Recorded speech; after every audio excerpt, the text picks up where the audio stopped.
The Wonderful World of Darklords. Report 43. Agrabah. I believe that every child has heard tales of the beauty and splendor of Agrabah, and I can confirm that these tales are not exaggerated. The sight of the palace, its brilliant golden dome crowning an expanse of flawless marble, was extraordinary. So much so that one could easily overlook the desperate poverty of the starving street rats that filled the city's slums. Upon my arrival in Agrabah, well, I feel somewhat ridiculous mentioning this, for I am not given to superstition.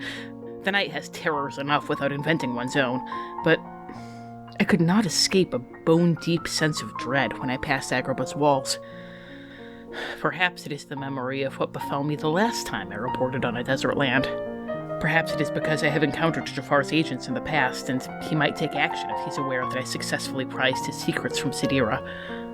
I would not even mention it to you, but the intensity of the sensation feels meaningful. Either there's some warning here that I am not yet consciously aware of, or there's some sort of effect here taking hold of me. It is, in fact, such a powerful belief that I have been certain to have Death Ward active at all times from the moment I entered the city. I'm going to die here.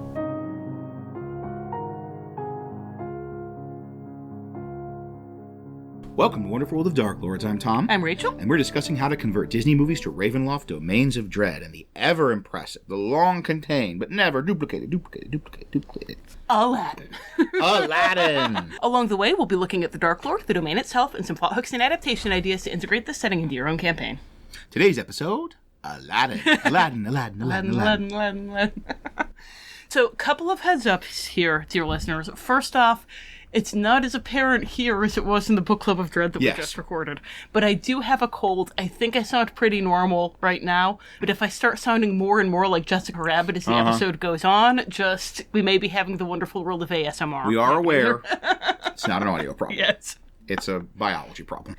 Second off, there's a little bit of a identity crisis going on with this episode, because on the one hand, we get this is going to be a great episode for bringing in new listeners. Yes, because it's Aladdin. It's Aladdin. It's Jafar as a Darklord. If this is your first episode, hi, welcome aboard. The in-character fiction is going to be very confusing, because if you are not a new listener, you know that our ongoing storyline has been building toward a climax in Agrabah for like the past year. So if you're listening and this is your first episode and you're like, what the heck is Thanos doing? Yeah, right. What is all this happening? We apologize. We do have our Oops All Meta Plot playlist where you can just catch up on all of the fiction that's important for the ongoing storyline and find out what's happening. Both the Spotify and the YouTube have a playlist that's Oops All Meta Plot. Yes. Abridged. It's not even every episode. They're abridged episodes, and this is an abridged. This is just the abridged episodes. Just the fiction from just the episodes that are important to the plot. If this is your first episode, please bear with us, and please know that there is just going to be an unconscionable amount of MCU in this Aladdin episode. If you are new, hello, welcome. Hi. I really think you're going to like our whole thing.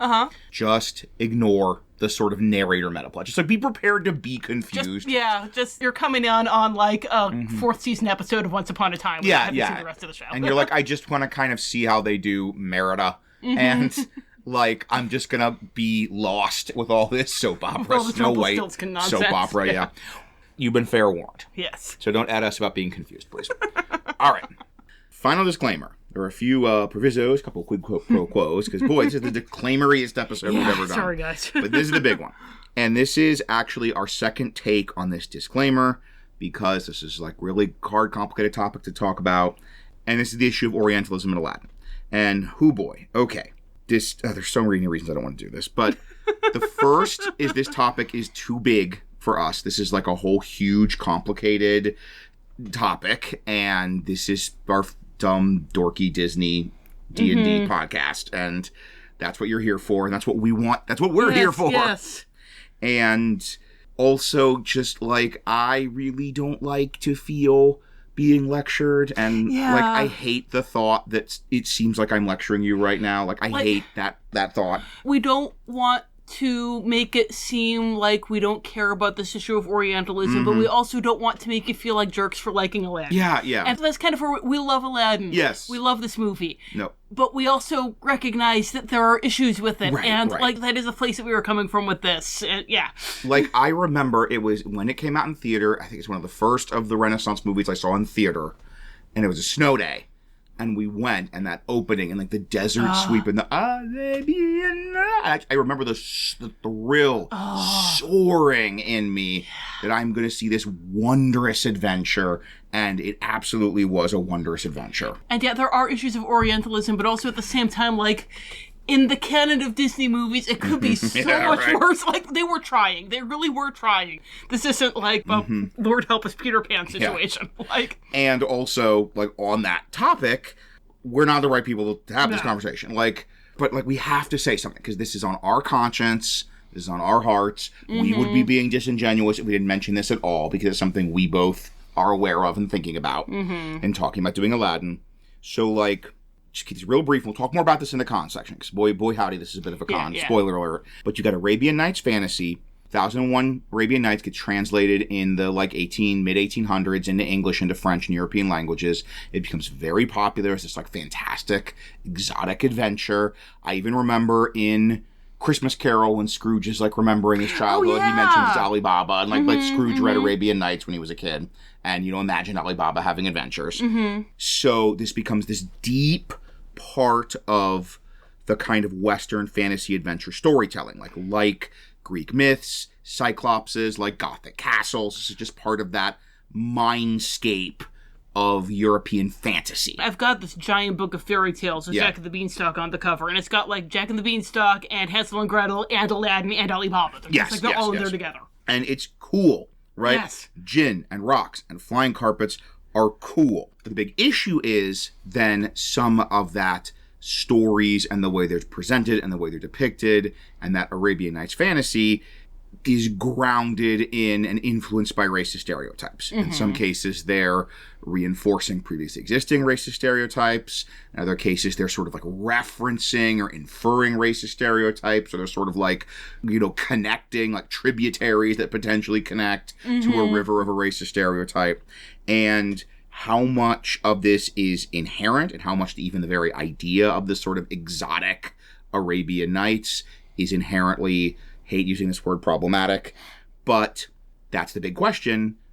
We're coming at it from the perspective of this is fundamentally something deep in Dungeons and Dragons and deep in Western fantasy and deep in like cinema adventure. That there's a long tradition of doing Thief of Baghdad, of doing movies of Aladdin or Alibaba or things like that the Disney movie is drawing from.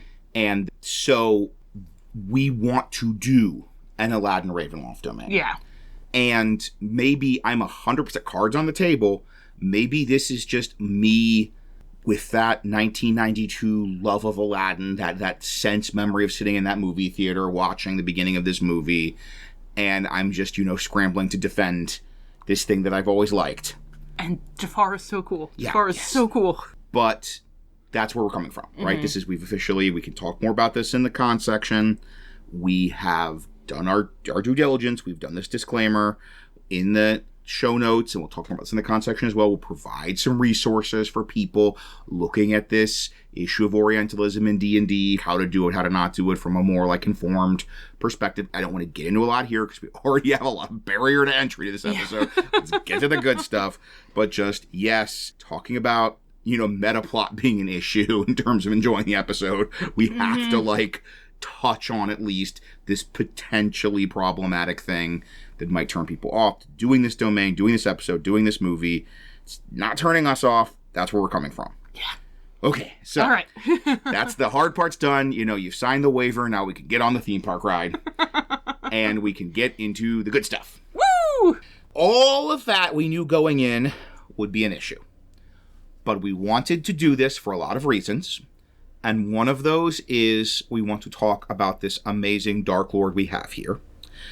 And he's already come up. He is a just continually recurring character in the Disney villain iconography, one of the stars in the Disney villain firmament. Glittering star in the cinema firmament. I believe character in the original core box for Disney Villainous. Yes. And I am sure when the Disney villain-themed land in Disney World opens up, he'll have a store or a falafel stand or something will be themed around our guy. Also, crackers. Yes. Stale moldy crackers.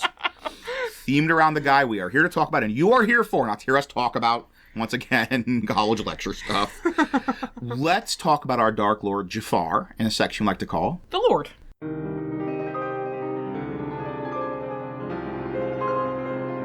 The Lord. Of course, I have known for some time who wields the true power in Agrabah, and an audience with the Sultan confirmed it. Although he was a genial fellow, he spent our entire meeting asking me to demonstrate uses of misty visions and prestidigitation, reacting each time with the wonder and delight of an infant whose mother is, in fact, still there after covering her face with her hands.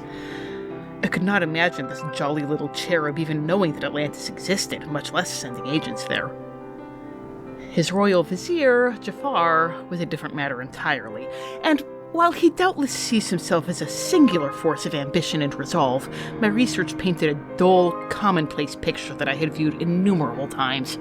Yes, Jafar had clawed his way to power from total obscurity, and yes, the person who most stood in the way of him realizing his goals, in this case the Sultana, who had been as well matched to her husband as a lioness to a dim-witted puppy, had conveniently died just before his ultimate ascent. Perhaps Jafar, Queen Narcissa, and Dr. Facilier should form some sort of social club. Once Jafar had attained the position of vizier, he gradually increased his influence over the Sultan, who was more than happy to trade the tedious affairs of state for various games and amusements. This, of course, gives Jafar ample opportunity to ensure that certain members of the court and the palace guard are primarily loyal to him rather than to the Sultan, and that these individuals are appointed to positions of particular power. The princess, Jasmine, has begun to oppose him by deliberately cultivating the support that her father takes for granted. I do not know how long it will be before she shares her mother's fate. Of course, from my encounters with Jafar's minions, I know that he craves not only political power, but magical power as well. Understandable, for since he claims no highborn blood, he can never hope for anything more than to serve at the pleasure of whatever nobles can stomach him. I suspect he may already be using magic to bolster his position. Eldritch Sight revealed that his staff radiates enchantment magic, which suggests that the Sultan's docility is not entirely natural. Furthermore, in addition to a familiar-looking ring of spell storing that still bore streaks of Mabel Pines' glitter paint, he wore a ring with such a powerful aura of conjuration that it almost hurt my eyes to look upon it. Its design was unfamiliar to me, a simple circle of tarnished metal, and although I am no artist, I have included my best attempt at a sketch in the hopes that you know more about it than I do.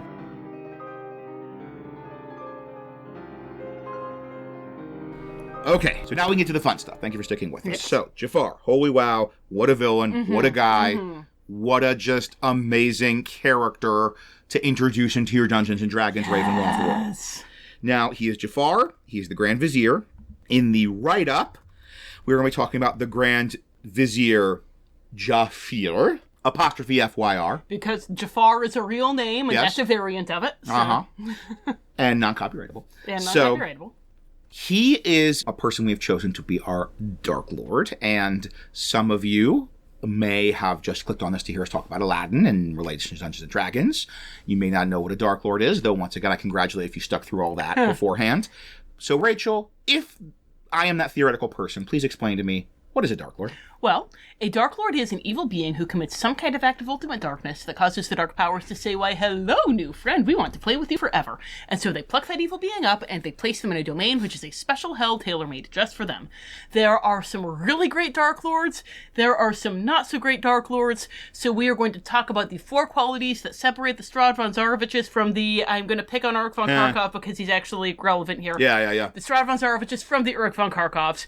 The first of those 4 four qualities is that act of ultimate darkness. There's a specific evil thing they do that draws the Dark Power's attention. They don't just kind of become a Dark Lord by attrition like Uruk von Karkov did. And in Strahd's case, it was that he killed his brother because he wanted to get with his brother's fiancée. Our second element is what they call in Van Richten's Guide to Ravenloft the Torment. Because we're a Disney podcast, we call it they got what they wanted, they lost what they had. In Strahd's case, it's congratulations, you killed your brother, so he's no longer in the way, you have eternal youth, so you're not too old for Titania, but you're too Strahd for Titania, and you always will be.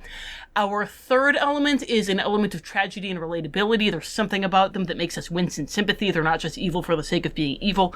And in Strahd's case, it's that unrequited love is just the worst. And the final element is that the domain reflects the Dark Lord in their curse in some way. Strahd is the Dark Lord of spooky gothic vampire land. He is not the Dark Lord of a land where the caravan camels roam. And it's a boring mud slump to reflect that curse of loneliness. He can't find a replacement for Titania even if he wanted to, because there's nobody there to be an intellectually equal to him. So, Jafar is some of those things, and some of not those things. Yes. And the first one, we said Jafar is amazing, and he's so amazing, we're willing to, do a lot of work, even though he is not a natural fit for some of these qualities of a good Dark Lord. And the first one is that act of ultimate darkness. Yeah. Because, For the theoretical new listener out there who hasn't already quit, we pick on Uruk von Karkov a lot, and we decided we're going to pick on him less. But it really applies here because he did not have an act of ultimate darkness, and really neither does Jafar. Yeah, right. There's no origin point. The act of ultimate darkness is the origin point that gets their land pulled into the world of Ravenloft. And there isn't really that with Jafar. There's not a lot of backstory, and there's not a lot of psychological depth. He really, he is one of the iconic Disney villains of the modern era. And it's not because of psychological complexity or tragic sympathetic backstory. It's because of presence. Yeah. He just has the presence, the charisma, the just style. And so Rachel were talking about this and said, we had a similar thing happen with Maleficent. With a similar thing. And we actually we have a Disney villains book, and we were reading the animators, and they were modeling Jafar out of Maleficent a lot, because he has so much clothing. He has such evil clothes. He has such evil clothes. And so much of those evil clothes. So the animators were worried, is this going to interfere with his ability to move and, be really dynamic? And they realized, we can have him be like Maleficent, because she had a similar kind of silhouette. And so it was very, very restrained, and of that stiff-postured, controlled movement presence. And when you think about that, you can see a lot of Maleficent in Jafar. So, much like with Maleficent, or like the Horn King from Black Culture, and who similarly is just wearing evil clothes, and really is just pure style, just pure style points, we had to kind of come up with a backstory origin story, because he just Jafar just shows up sui generis as an evil vizier, and you're like, yup, that guy always is and always has been and always will be an evil vizier. He was born with that hat. Look at that hat. Born with that beard, that crookedy little beard. Fortunately for us, because Jafar is one of the, beloved iconic villains of one of the modern era of Disney, he's been iterated a lot. Yes. And a lot of those iterations are going into more backstory and a bit more psychological complexity. So we are borrowing some from the live action movie, which had some good stuff, and also a little bit from the iteration of Jafar in Once Upon a Time, specifically the Once Upon a Time in Wonderland spin-off show, where he was the bad guy of that show. Which was not pretty good, but had Jafar in it. Yeah, and he was great. Jafar was amazing, and Naveen Andrews. Yes. I wish the rest of the show had been worthy of his performance as Jafar. And had some other good stuff, but man, he was the star the thing orbited around. Wow. Also, there are some deleted songs. Aladdin in production history famously, they had 4 or 5 different villain songs they're working on for Jafar that got to various states. And some did imply some backstory. And so fundamentally, taking from those sources we mentioned, our backstory is he starts as a street rat. He starts too perfect. Very simple. Yeah, there's a reason the live action movie did that, and it was oh yeah, that's actually great. Having the dark reflection, Aladdin wants decline the social hierarchy. He wants to prove himself worthy of Jasmine. He thinks of himself as worthless because of his low circumstances. And he makes such a good dark mirror. And even when you have Aladdin, like, making that choice not to let Genie free, that's such a, like, Aladdin going down the same path as Jafar moment. Yeah. It's so good. This is what he could have become if he hadn't realized his inner worth. Mm-hmm. So, he clawed his way up to the Grand Vizier, right? Through presumably lots of horrible things, lots of murder, lots of ruthlessness. And at some point, and this is us breaking our own rules, at some point in that process, he did some unspeakably horrible thing, and that brings Agrabah into Ravenloft. And so, like, kind of when the movie opens, he's already the Dark Lord. Yeah. And we came up with a very specific backstory for, like, Maleficent and even the Horned King. We didn't see that as being as necessary here. And part of that is because, you know, the idea of him just murdering his way up to the top lets you fill in so many interesting suggestive spaces for what works best for your own campaign. Yes, this could actually turn the weakness into a strength. Yeah, that, like, we have in the outline, maybe he killed a PC's parents. Yeah. Or, like, if you really like Once Upon a Time in Wonderland. Because another good thing about that was his girlfriend, who was also the one who taught him magic, who then became his snake staff. Yes. Because he, like, betrayed her and turned her into his snake so staff. So that he could, like, tap into her own magical power. Yeah. And not have to, like, share with her. And if you love that, yes, if you want to have a point that. where you, like, turn his snake staff back into a person and she's getting revenge on him, then you can do that. Like, we're going more on vibes here than we usually do. Yes. You could do something with, if you want to incorporate more in the politics, the idea that he got, like, adopted by some noble family. This is drawing a little bit more from the Once Upon a Time in Wonderland backstory, and then, like, killed them and took over. If you're desperate to do something in the movie, can be the, like, sacrificing Gazim the thief to the Cave of Wonders. That is so dumb. Staggeringly stupid. Please don't do that. But you can.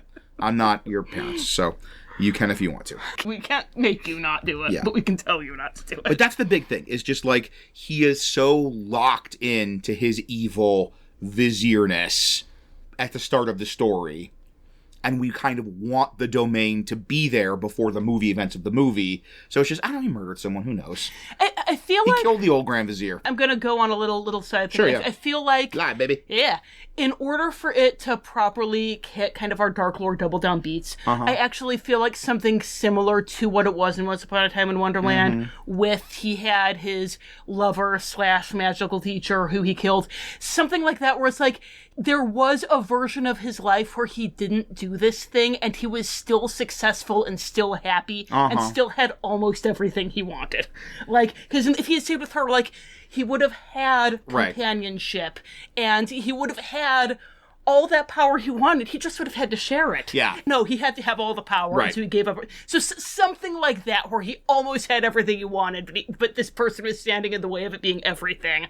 So, much easier thing, I think, pretty strongly present in the original animated movie that we were most drawing from, is the Torment. Yes. This is they got what they wanted, lost what they had, all AKA King of the Land of Stench. This is like, okay, you got what you wanted, and it just made your life worse than it was. Yes. And he is the Vizier. He's the second most powerful person in Agrabah. But notice there was a very important qualifier I added to that phrase.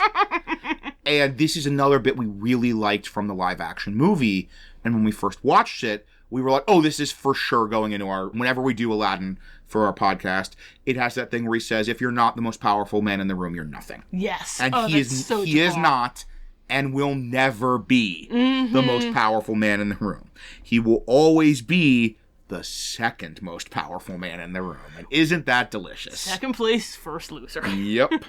And even in the movie, the original animated movie, we get that whole, you know, he says that Aladdin's been killed, and Jasmine has some line that's like, the one good thing about this, like, forced marriage is then I'll be able to fire you. And he and Iago kind of like, Queen, I'll have the power to get rid of you. And this, yes, he has to constantly toady to the Sultan, who has nothing but contempt for good reason. Yeah. And, you know, Jasmine hates him, and it's he has so much power in Agrabah, but in a second that could go away. If the Sultan ever, you know, threw a temper tantrum and fired him, he would be out on the street with nothing but his snake staff and his cool hat and his bird. And he'd like everything he clawed up to get, he could lose any day, any minute. Everything he has is based on the whims of this dim man-child. So, we are, as we said, sort of starting the darklord-ness before the movie. The status quo of the first part of the movie, he's the vizier, he's the power behind the throne.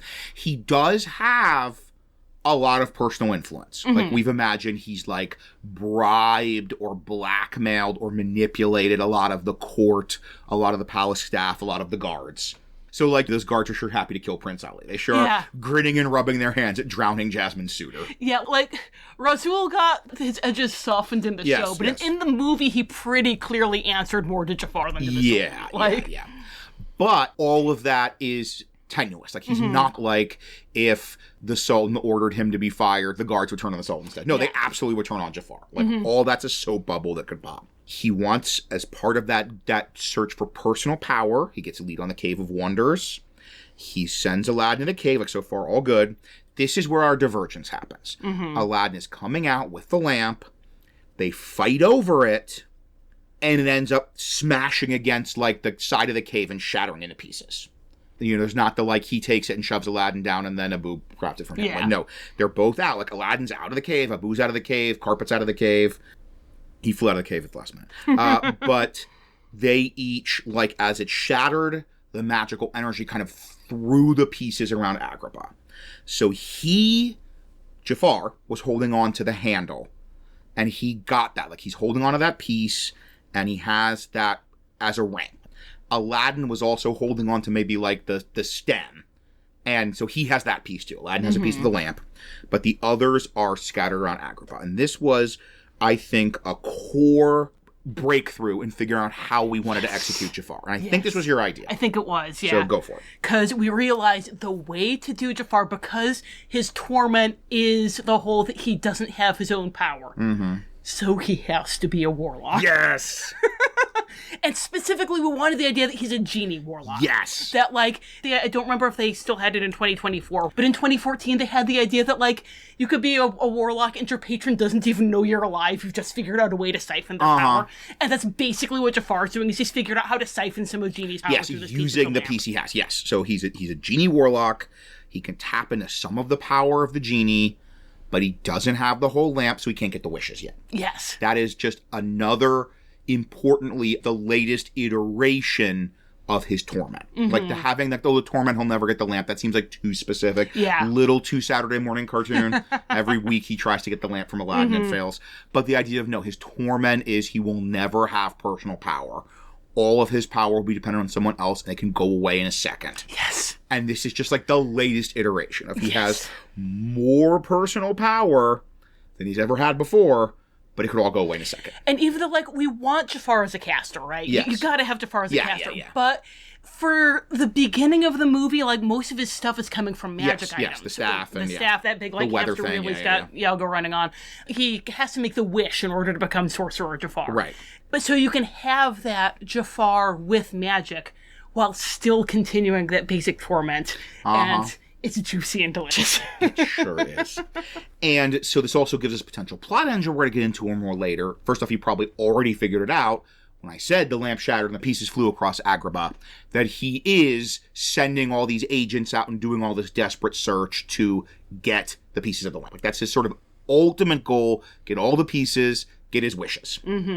But also, again, we had that whole power coming from magic items. Since he's not a sorcerer, whatever it is that people have that helps him be a wizard, he does not have it. He tried studying magic. It did not work.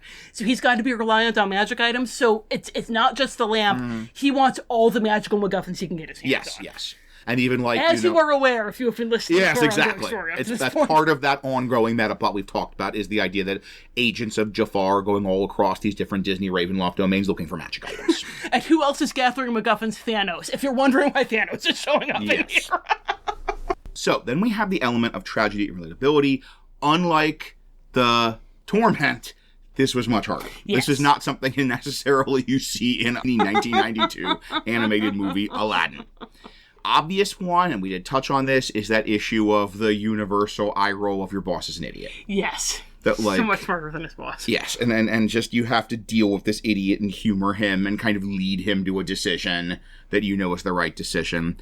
And I think kind of the biggest example of that, like that's not so much because the Sultan's such a sweetheart, he's like such a teddy bear. Yeah. But there's Iago with the crackers. Yeah. And that like Iago is clearly not enjoying these crackers. And yet he is shoving them in his mouth and giggling. And that, like, that scene when the tables have turned and Iago's shoving crackers in his mouth, we're not supposed to be like, oh, the poor Sultan. Like, I think that's supposed to be like a little bit of a cathartic moment for Iago. We're supposed to, like, chuckle with glee for Iago there. We're supposed to be feeling a couple different things simultaneously. Yeah. And then we have the sort of more authentic, more potentially engaging element of tragedy and relatability, and that's bringing in some of that stuff from like the live action movie or from the Once Upon a Time that we've touched on with that sort of backstory, and that's the sympathy with the social climber. Mm-hmm. And having Jafar as this more three-dimensional character of this, like, you know, street rat who clawed their way up near the top, like that's fundamentally going to be a character that engages our sympathy, because this is a person that, you know, was born into this bottom of an unjust hierarchy. And, like, you know, yes, he did horrible things, but also it took, like, incredible intelligence and cunning and ambition and will to get to that point. And he is never going back. Yes, yes. In the live-action movie, once again, like, Jafar's still the villain, but there even is this part where, like, he's doing something and he, you know, some kind, like, he contradicts the Sultan or Jasmine or something, and the Sultan says something like, you know, Jafar, remember your place. And that's like, that's the guts, the gut punch, the wince of like, oh, I don't like you very much at this moment, Sultan. Yeah. And I'm weirdly, hashtag Jafar did nothing wrong, question mark? When I was talking about this with my brother, because my brother also loves Aladdin and Jafar, and I mentioned that we were having some trouble finding that element of tragedy and relatability for him, and he had the really good insight that Jafar is basically, there's a lot of the DNA of Dr. Facilier, except he made it. That we've got this idea of he started from nothing, he's scrambling, and with Dr. Facilier, he still, you know, does have that much more of that street huckster still in him. Whereas Jafar is much more, he's made it almost to the top. He actually has, like, all the polish. You can't still smell the streets around him. Yeah. But he still has that same hard scrabble background and that same resentment, that same sympathy that you feel for Dr. Facilier you can have for him. And yeah, so this is, you know, more of a stretch. In animated Jafar, there's very little of that element of tragedy and relatability, but if you bring in that kind of backstory, you can maybe get those occasional remember your place kind of wince moments. And that's something. We tried our best. So fourth point, much, much easier. Domain reflects the Dark Lord's personality or curse. And yeah, it's Arabian Nights fantasy. And he is one of the archetypal villains. The evil vizier. The evil vizier. The evil vizier, the evil sorcerer, like tricking and manipulating and trying to marry the princess. And like, he is like the archetypal evil vizier who's an archetypal villain of this kind of fantasy setting. Yeah. That's our Strahd is the Dark Lord of spooky Gothic Transylvania land kind of level. The, you know, reflecting the curse of loneliness level, that's a little trickier here, but we do have those themes of social stratification. Yeah. There's a little bit, it's mostly the aesthetics. Yeah. Mostly like his hat is the kind of hat person who lives in this society, an evil villain who lives in this society would wear. But if you wanted to have a much more like cutthroat social climbing, make it a bit more Damon Lou-esque, then that could be a good reflection if you wanted to go there. Like really have that like relationship, that class difference be a huge relationship obstacle for Jasmine and Aladdin. The Sultan is not going to change the law that easily. Yeah. So that is Jafar as a kind of character, as backstory, personality, connection to the setting. Now let's get into that more practical Jafar as specifically a Dungeons and Dragons character. And in Van Richten's Guide to Ravenloft, it's always a stat similar to A, and it's usually something from the Monster Manual. Had to stretch a little bit, but we went with this, something you had in, I believe it was Volo's in the old edition. Now it's in Monsters of the Multiverse. Warlock of the Archfey. And you look at Jafar, you don't think Fae. Yes. You look at the spell list, and he casts those spells. Yes. Like, the smoke bomb is him casting Misty Step. Right, they get Misty Step. He casts Disguise Self to make himself look like an old man. Yeah, I think some of their, like, special invocation things are, like, enchantment-based. The idea of that. Yeah, so the aesthetic isn't there. And if they'd had a stat block that was a genie warlock stat block, absolutely would use that. But of the ones they had the sort of core book, Infernal, Archfey, great old one. And Archfey, like, really fits what we see Jafar do. Yeah, he's not sending tentacles of madness into people's brains. So, that is the sort of basic stat block powers, but the power is just his general darklordness. First off, he is the Vizier. Mm-hmm. Like, he does a lot of the day-to-day running of the palace, of the country. You absolutely get that your average governing decision is being made by Jafar. The Sultan plays with his toys. And that's not totally the Sultan's fault. No. Jafar's kind of drugging him regularly drugging him. Oh man, did the Sultan used to be smart? Like, has he basically been lobotomized? I don't think he used to be smart. That's the thing for aging up, though, if you want to get real dark. So, I'll add that in. Yeah. So, we know that he has got, we mentioned the guards being happy to drown Prince Ali at his orders, not the Sultan's orders. We, I think, get that there's a decent chunk of the guards are basically answer to Jafar, not the Sultan. Mm-hmm. And, it's very easy to go and be like, yeah, there's a kind of a Jafar faction. And a number of people in the government really are taking orders from Jafar more than the Sultan. Mm-hmm. And will even do stuff that really... They should need the Sultan's okay, not just the Grand Vizier's okay to drown foreign princes. Yeah. Then we have Iago. Iago's his awakened familiar, and that he is a good spy, and he's a really good mimic. Mm-hmm. And then finally, of course, we have his magic staff. Woo! And it has a kind of dominate enchantment ability. It's clearly an enchantment magic item. And that kind of like even fits, because I remember this was your idea. Yes. So, okay. With him being a genie warlock, and this is, for those of you who've been following our meta plot, and do know that for a while he's been looking for all these enchantment and necromancy-related magic items. So he's got his genie warlock powers, but they follow genie rules. Yes. So Jafar cannot use his warlock magic to kill anyone. If he takes you down to 0 hit points or 0 hit points are unconscious, he has to go in and cut your throat. He can't kill you with his magic. He cannot cast any spells that give you the charmed condition. Yes. And he can't cast any necromancy spells. And Jafar does not like having any limits at all on his power, so he is especially looking to gather magic items that let him do those things. Yes. So he's got his magic staff, because, like, boy, howdy, you're not going to tell me I can't make people fall in love. Well, I still can't make people fall in love, but I can at least make them say that they love me. Yeah, I can at least hypnotize people, do kind of charm person or suggestion. So yeah, it works perfect that he still has and needs the staff, because remember and I think this is important for kind of our adventure potential, this is like pre-Lamp Jafar. Yes. This is kind of first half hour of the movie, first 40 minutes of the movie Jafar, behind the scenes power manipulator in the palace Jafar. Turning the Sultan's brain to cheese Jafar. Yeah, and he has more magic than in the movie because of that warlock thing, but he still needs like the staff. Yeah. Or like he would need a magic item if he wanted to like talk to a ghost, because he can't use his warlock power to do that. So, then, the power all Darklords have, the plot device power, okay, there's an evil, crookedy beard vizier, let's go to another country, closing the borders. And this was an easy one. I love when there's a strong thematic thing, and that's a sandstorm. If you try to leave the boundaries of Agrabah, there's a huge sandstorm that drives you back into the city. No muss, no fuss. So, finally, in Van Richten's Guide to Ravenloft, there's the stats, there's the powers, and then there's the trait, ideal, bond, and flaw, and they always do these as quotes, and we always like to try and find quotes from the movie in question. Now, once again, not nearly the level of Queen Beryl. But there are a number of potential Jafar sources, Jafar media things.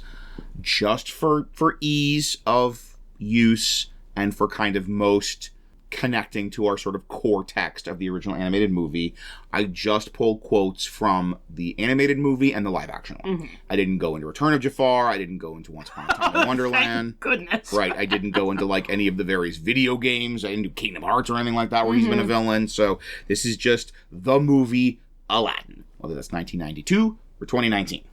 All right. Patience, Iago, patience. Gazim was obviously less than worthy.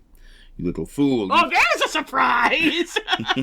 I'm gonna have a heart. I'm gonna die from not surprise. Just once again, like this sweeping fantasy adventure, and then so funny. Like Iago's so funny, and it's just like, that movie's so good.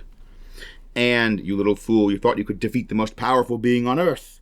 You're right. His power does exceed my own, but not for long. And like that's the we gotta have that desire for power leading him to foolishness. And this is the problem is it's in like the conversation. Yeah. But so this is part of that. But the desire does exceed my own, but not for long. So that might be something as a flaw, just because as the setup to. Yeah. You're speechless, I see. A fine quality in a wife. I am your master now. Genie, grant me my first wish. I wish to rule on high as Sultan. Giving you your reward, your eternal rule. We were talking about this, and like PCs, any PC who works for a guy who keeps talking about how you'll get your reward. Oh, you'll get what you deserve. Don't worry about it. You'll get what's coming. So money. You were talking. I want to hear you say. You're talking about the money you are going to give me. I'll give you everything that's coming to you. No. Now, what did I say? I need you to say money. Do you need those words in that order exactly? Snake, am I? Perhaps let's see how snake-like I can be. Except part rules. Mm-hmm. And then potentially, most of these are just like awesome Jafar quotes. Yeah. You've heard of the golden rule, haven't you? Whoever has the gold makes the rules. Okay. So now we're getting more into the live-action movie ones. Mm-hmm. You see, I was once like you, a common thief, only I thought bigger. Steal an apple and you're a thief. Steal a kingdom and you're a statesman. Ooh. Only weak men stop there. You're either the most powerful man in the world or you're nothing. So, ideal. Like that is in the 2019 movie Aladdin. That is Jafar laying out his ideal. It's not just that if you're a powerful man in the world or nothing. That whole steal an apple, you're a thief. Steal a kingdom, you're a statesman. Yeah. I wrote we didn't super care for the live action version. There were good parts, but they wanted to build to exactly the same ending as the cartoon, so that meant that a lot of the good parts ended up not having any payoff. But this characterization of Jafar, this was really good. So this is a very long quote, but I'm sure we're going to pull something from it. We might be able to break it up, too. Yeah, do you know what I had to do to get the power that I have? The sacrifice that I've made, the bodies I've buried, the 5 years in a Sharapad jail. People need to understand they will pay for underestimating me. Second is not enough. It will never be enough. That's why I need the lamp and why I no longer need you.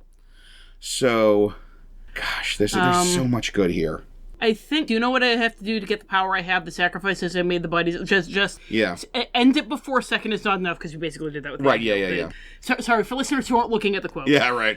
Do you know what I had to do to get the power I have, the sacrifices I've made, the bodies I've buried, 5 years spent in a Sharabad jail? People need to understand that they will pay for underestimating me. I feel like that's the bond. Yes, because it's even giving you that, like, power... Why? Like, okay, yes, he wants power. That's what we get from 1992's Aladdin. Mm-hmm. He wants power, he wants to rule. And this is even, like, kind of getting into that deeper psychological reason of the, I've done so much. Yeah. The bodies I've buried, the sacrifices I've made. And so it's sort of, I have to have absolute power because second is not enough. If he doesn't have absolute power, he's just a murderer. It's like, I loved this piece of advice in Venericus Guide to Ravenloft, where they said that your bond can't beat a power. Power is something that you want in order to get a bond, which is so great because that's such a lazy villain thing to just have your bond beat to power. I will rule.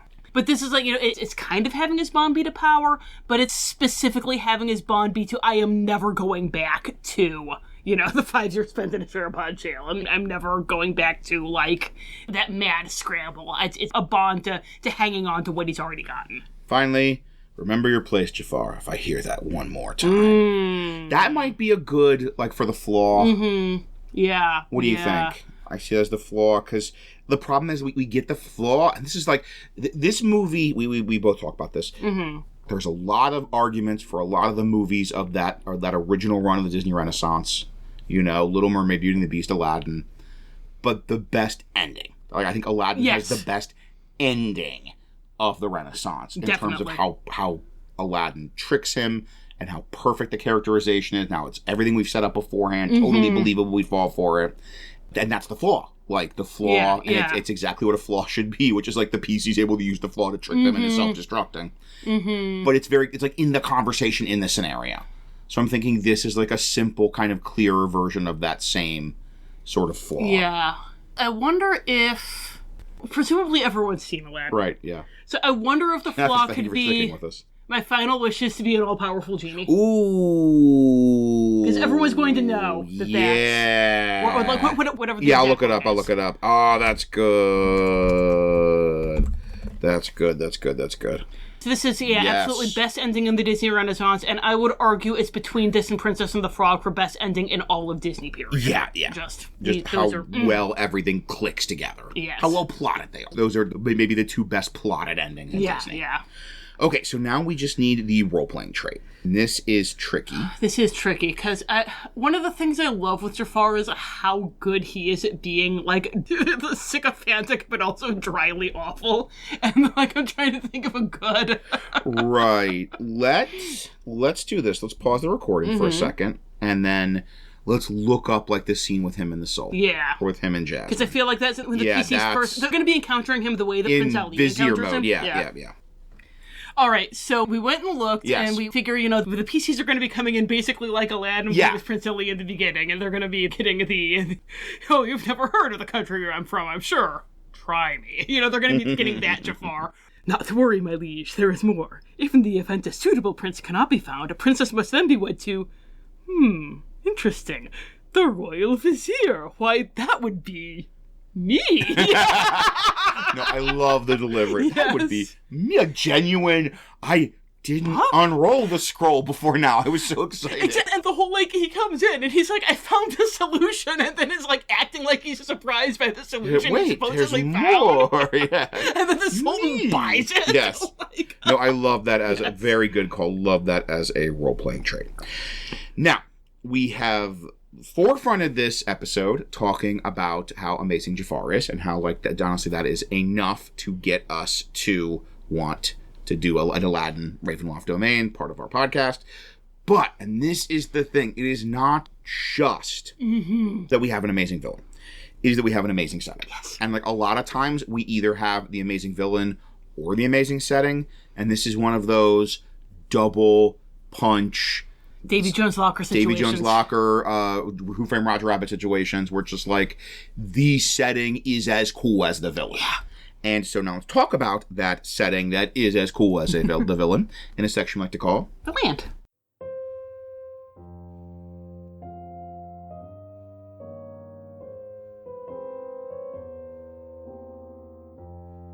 The Land. A center of trade and culture, Agrabah is also a city of extremes, with peasants dying in squalor mere blocks from the gilded dome of the palace. Supposedly, the division was not so stark before Jafar's rise to power. The Sultana was no great reformer, but neither was she cruel. And as for the Sultan, well, he seems as likely to lead either positive or negative change as my patron is to commission a symphony. Now, the throne seems bent on consolidating as much power and wealth as possible. Over the past year or so, however, Princess Jasmine has begun to advocate for social change. Confined behind the palace walls for the entirety of her childhood and adolescence, Jasmine recently made her first sojourn into the streets and was appalled by the desperate poverty she saw there. Only time will tell whether she can eventually gather enough support to effectively counter Jafar, or whether her inevitable nuptials will change the situation. Agrabahni law demanded that Jasmine marry a year ago, and while the Sultan's sole display of resolve has been to extend the deadline until she can find an acceptable suitor, her marriage cannot be postponed indefinitely. During even the brief time I was there, the palace received 2 sons of Vlad Drakov, a Delisnia who must have been either optimistic or delusional, and an emissary from Prince John, perhaps the only ruler less effective than her own father. If Prince John were to wed her, he might find the situation in Agrabah uncomfortably familiar. At roughly the time when Jasmine gained an interest in politics, gangs of street rats began specifically targeting the palace guards for robberies. Unlike in Sherwood, none have been murdered and left as sacrifices in the forest, or the desert in this case, but there are rumors that some of these commoners have procured magic items of their own. Perhaps this is simply a story the guards tell to salve their pride that a pack of malnourished peasants could get the better of them, but I suspect there is truth to the rumors. I have, after all, been informed that Jafar has been searching the streets for hirelings to seek out magic items for him. It is entirely plausible that some of them would decide the items were worth more than what their employer offered to pay. Unfortunately, I was unable to gain more information from the streets. Even if I used Mask of Many Faces to look as though I belonged, my inability to understand thieves' cant marked me as an outsider at best and a palace spy at worst.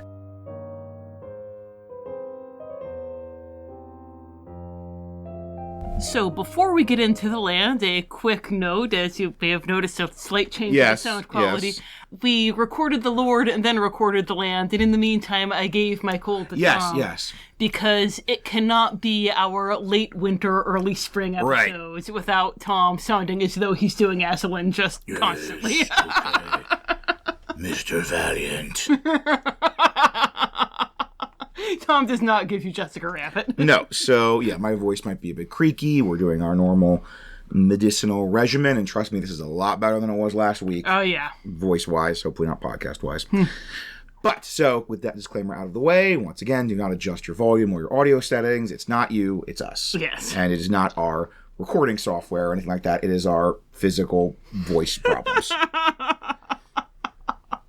So, with that out of the way, our kind of core thesis for the land, as we said, transitioning before the cold flipped, is that Agrabah as a setting is as cool and as rich and as fruitful to your potential game as Jafar as a darklord, which is a tall order because Jafar, as we mentioned, quite a darklord. Quite a dark. But I think the fact that there is an entire Aladdin the Animated Series without Jafar is a sign that this is just as a setting an incredibly rich and fruitful potential place to bring your PCs. Yes. Because it is fundamentally, as we said way up front, an Arabian Nights kind of pastiche world. That's what Agrabah is supposed to be. It's supposed to be, this is the kind of fantasy dream world of Arabian Nights fantasy, which gives you so many story options and so many plot options and so many potential adventures for your PCs to go on.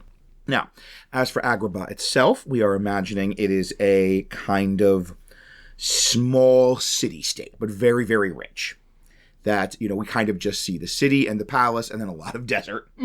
So that it is, I think, come up the concept of being a center of trade, which makes sense as a, like, it's where the caravan camels roam. Yeah. And so that would make sense, even if it's very, like, middle of the desert, if it's this kind of central crossroads of a number of major trade routes. That's one of the ways you can get an incredibly prosperous city-state. Yeah.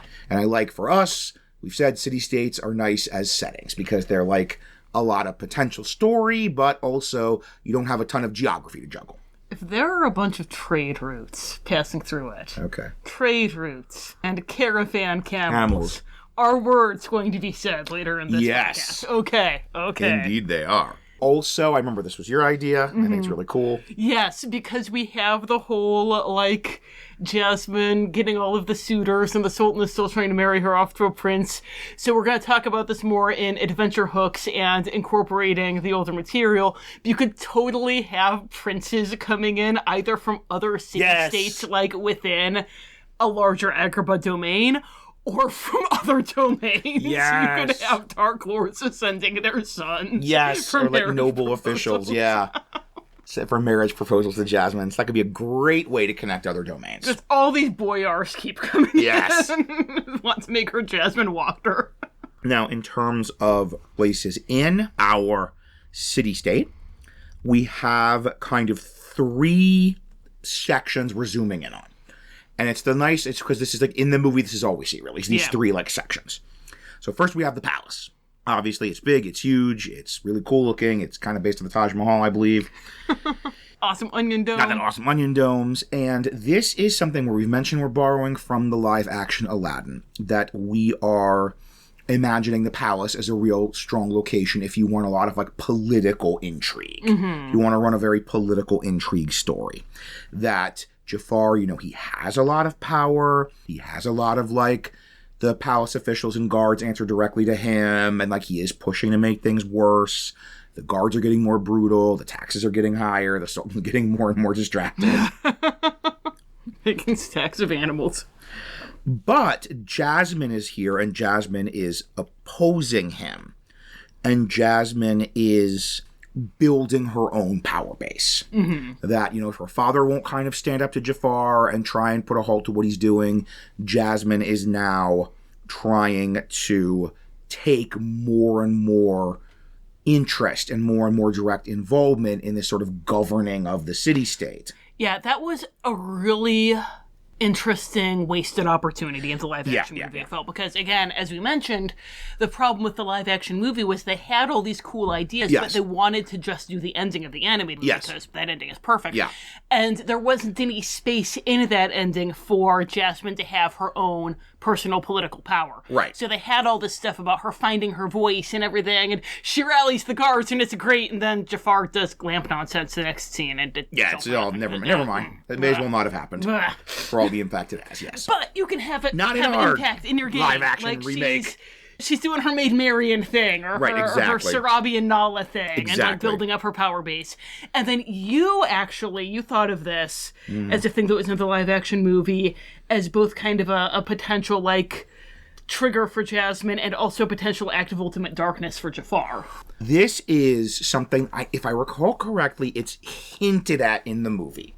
Once again, I think the movie is not willing to do something that's such a big change, the source material. But my read... The live-action movie. Live-action movie, yes. My read on it was that Jafar killed her mother. Because there's this whole, like, Sherabad is the neighboring country that Jafar was in jail for 5 years, and he really hates them, wants to destroy them and get revenge. But there's a thing about, like, no, Sherabad's always been our ally, and the Sultan's saying this. In fact, my wife was from Sherabad, and there's a line about how she kind of, like, died mysteriously. So, like, I always read that as Jafar murdered their mother. Which we could even have, like, maybe before, you know, it was the queen was kind of keeping him in check. Like, the Sultan really liked him and was susceptible to toy-based bribery and snake staff hypnotism. But that the queen was kind of like, I got this guy's number and I don't like it. And kind of being the voice on the other ear telling the Sultan not to listen to Jafar. So he killed her, and that would really work as an act of ultimate darkness. Speaking of, I desperately wish, we were talking about this after we recorded that section, whatever you decide the act of ultimate darkness to be, I think it should be the thing that got him promoted to Grand Vizier. Yes, absolutely. Like, that, so it could even be the Sultan's thinking of promoting Jafar to Grand Vizier. His wife was very absolutely not bearish on that idea. And then she owned tragedy. She mysteriously, maliciously died of poison.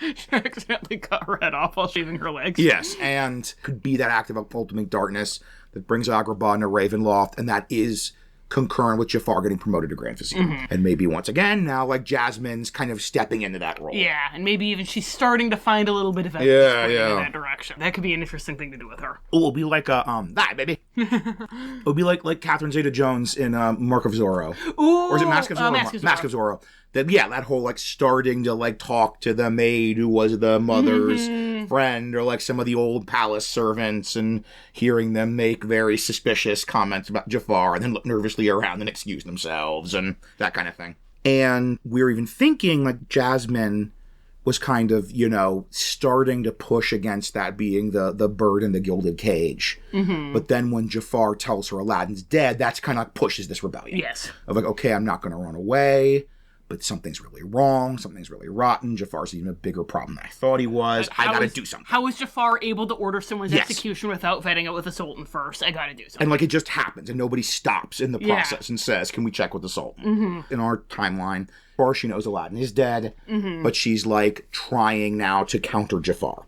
And the palace as a building, we have got this great, like, secret tunnels, secret layers. You know, Jafar has his, like, secret sub-basement. He knows all these secret passages. He can even be part of that, like, is slowly clawing the ranks up. He discovered all these old secrets of the palace, and he's collecting magical things. He is especially, like, number one, he wants is pieces of the lamp. They could all be in Agrabah, or if you even wanted to have it be a thing, could be some of them got scattered to other domains.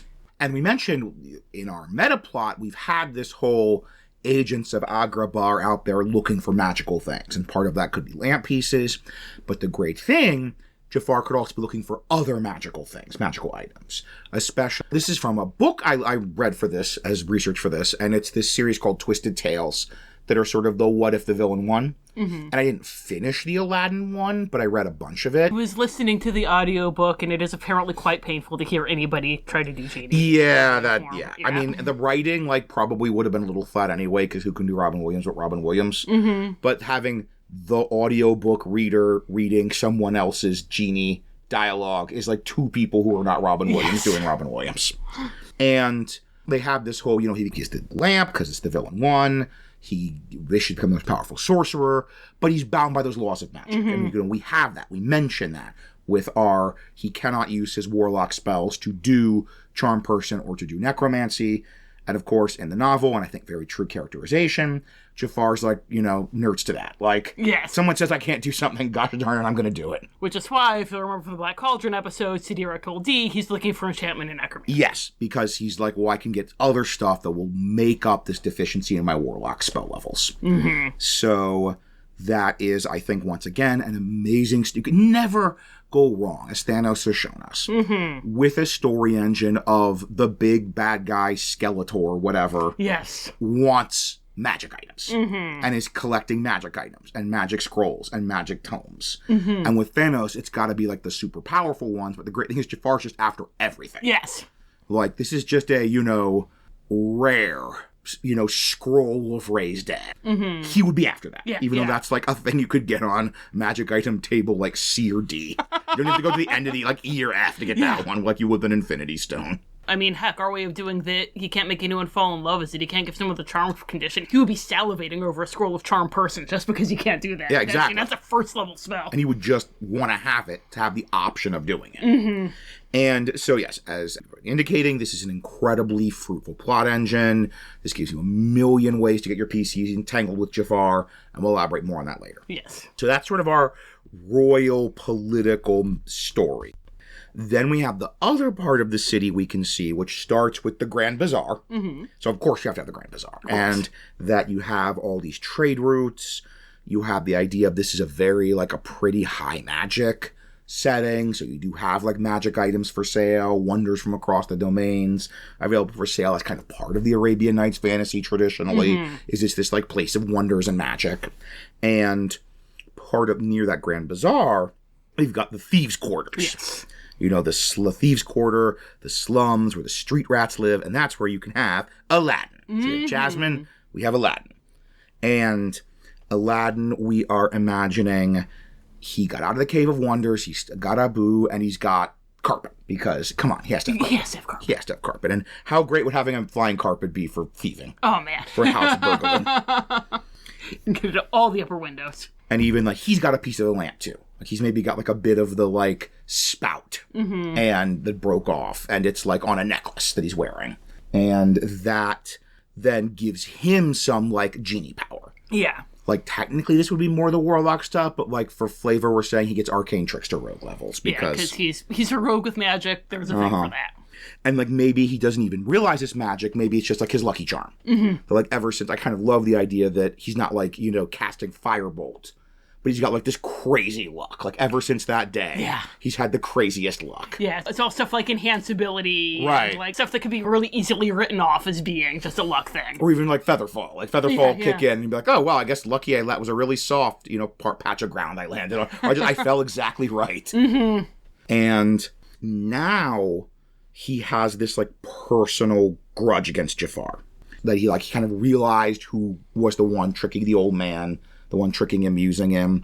And as this oppression and this taxation is increasing in the thieves' quarters, in the slums, in the poor parts of the city, he's starting to become kind of a more political Robin Hood figure.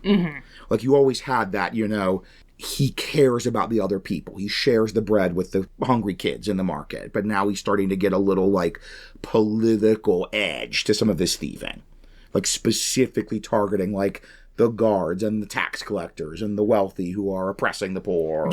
He's kind of becoming our Agrabah Robin Hood figure. But, unlike Robin Hood, number one, he doesn't have a cult built around him. And number two, he still has that temptation of a good get-rich-scheme. There is still that kind of, like, harder edge to Aladdin because he is hoping to sweep in with enough money to impress Jasmine.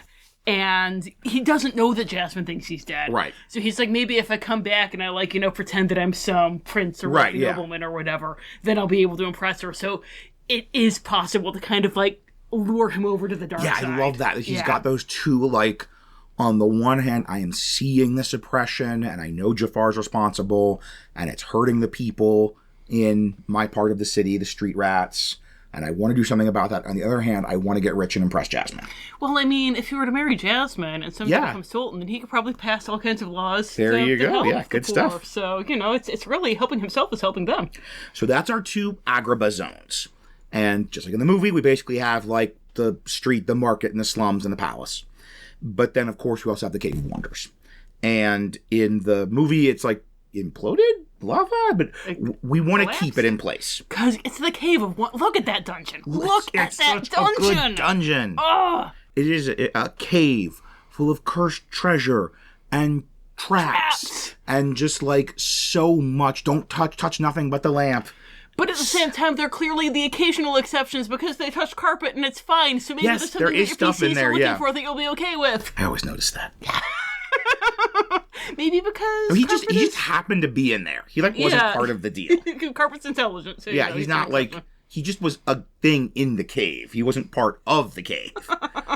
But yes, so there's stuff they can get there, really powerful magic stuff, and even as a dungeon, this is such a deep cut. Like watching a video, and I think we'll try and put this in the show notes. It's this like really great breakdown of the villains of Aladdin. And this is where I kind of did my big review of the animated series, because he goes through all the repeating villains of the animated series.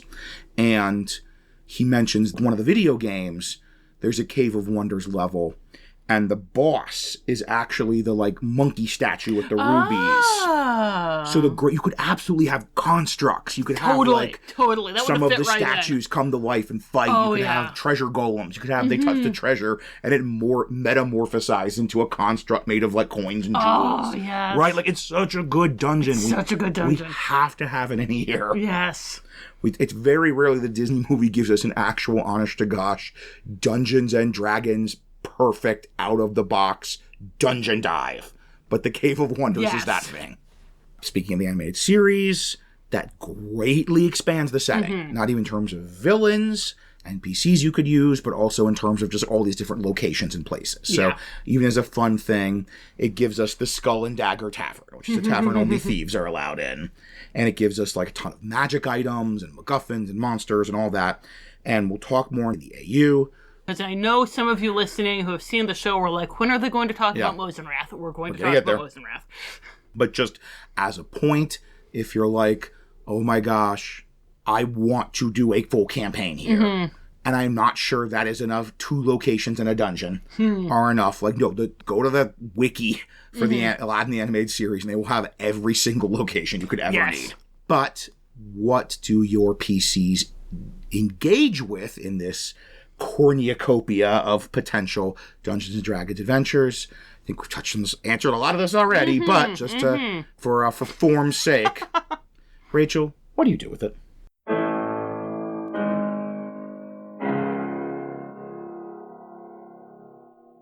Dread possibilities. My sense of unease continued to grow the longer I remained in Agrabah.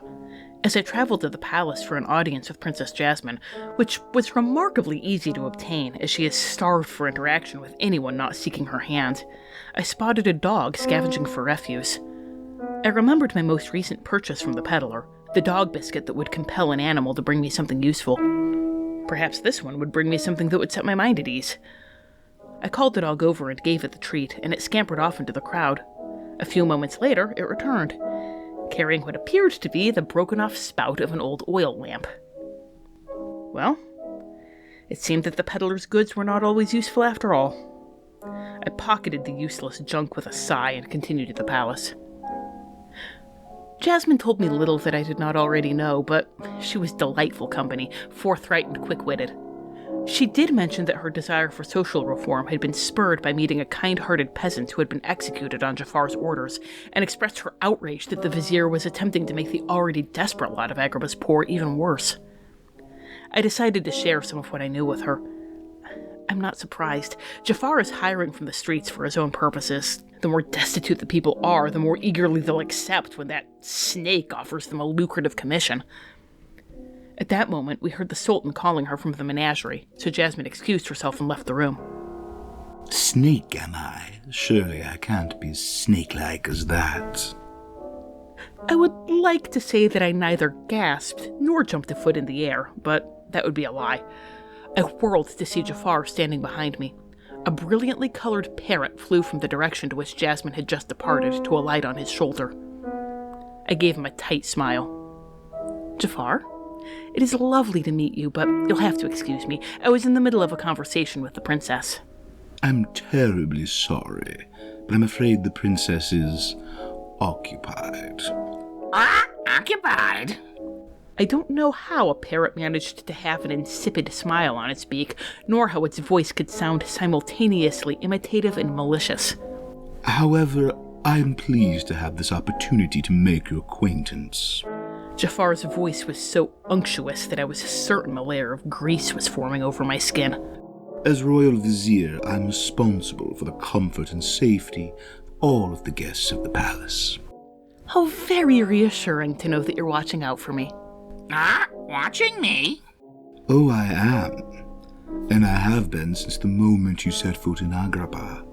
The Sultan has enemies in all quarters, spies and thieves, serving those who are jealous of our wealth and prestige. Then I'm happy to set your mind at ease. I'm a scholar, nothing more, and my patron is as well. Our only interest in your wealth and prestige is to document it so that other lands may know the splendor of Agrabah. In the blink of an eye, that oily purr was gone. He took a sudden step toward me, bending down so his face was inches from mine, and I knew my comparison had been accurate. His speed and fury reminded me of nothing so much as a striking serpent. Don't be coy with me. I know all about you and your master. You're not the first of his children he's sent here searching for his precious stones, and you're not the first I'll send back to him in pieces. He wanted me to cower, I'm sure, or perhaps to attack. Instead, I did the most dangerous thing that I could do to a man like Jafar. I laughed in his face. Wait, children still... Thanos? You think I'm working for Thanos?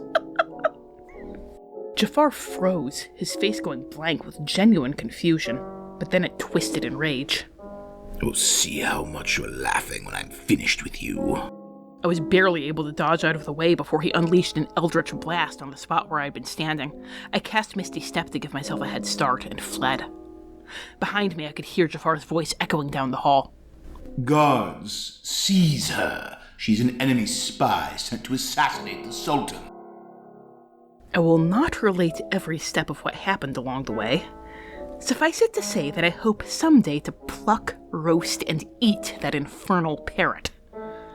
It is nigh impossible to sustain the concentration necessary for spell work when a voice like rusted screws on glass is shrilling in one's ear.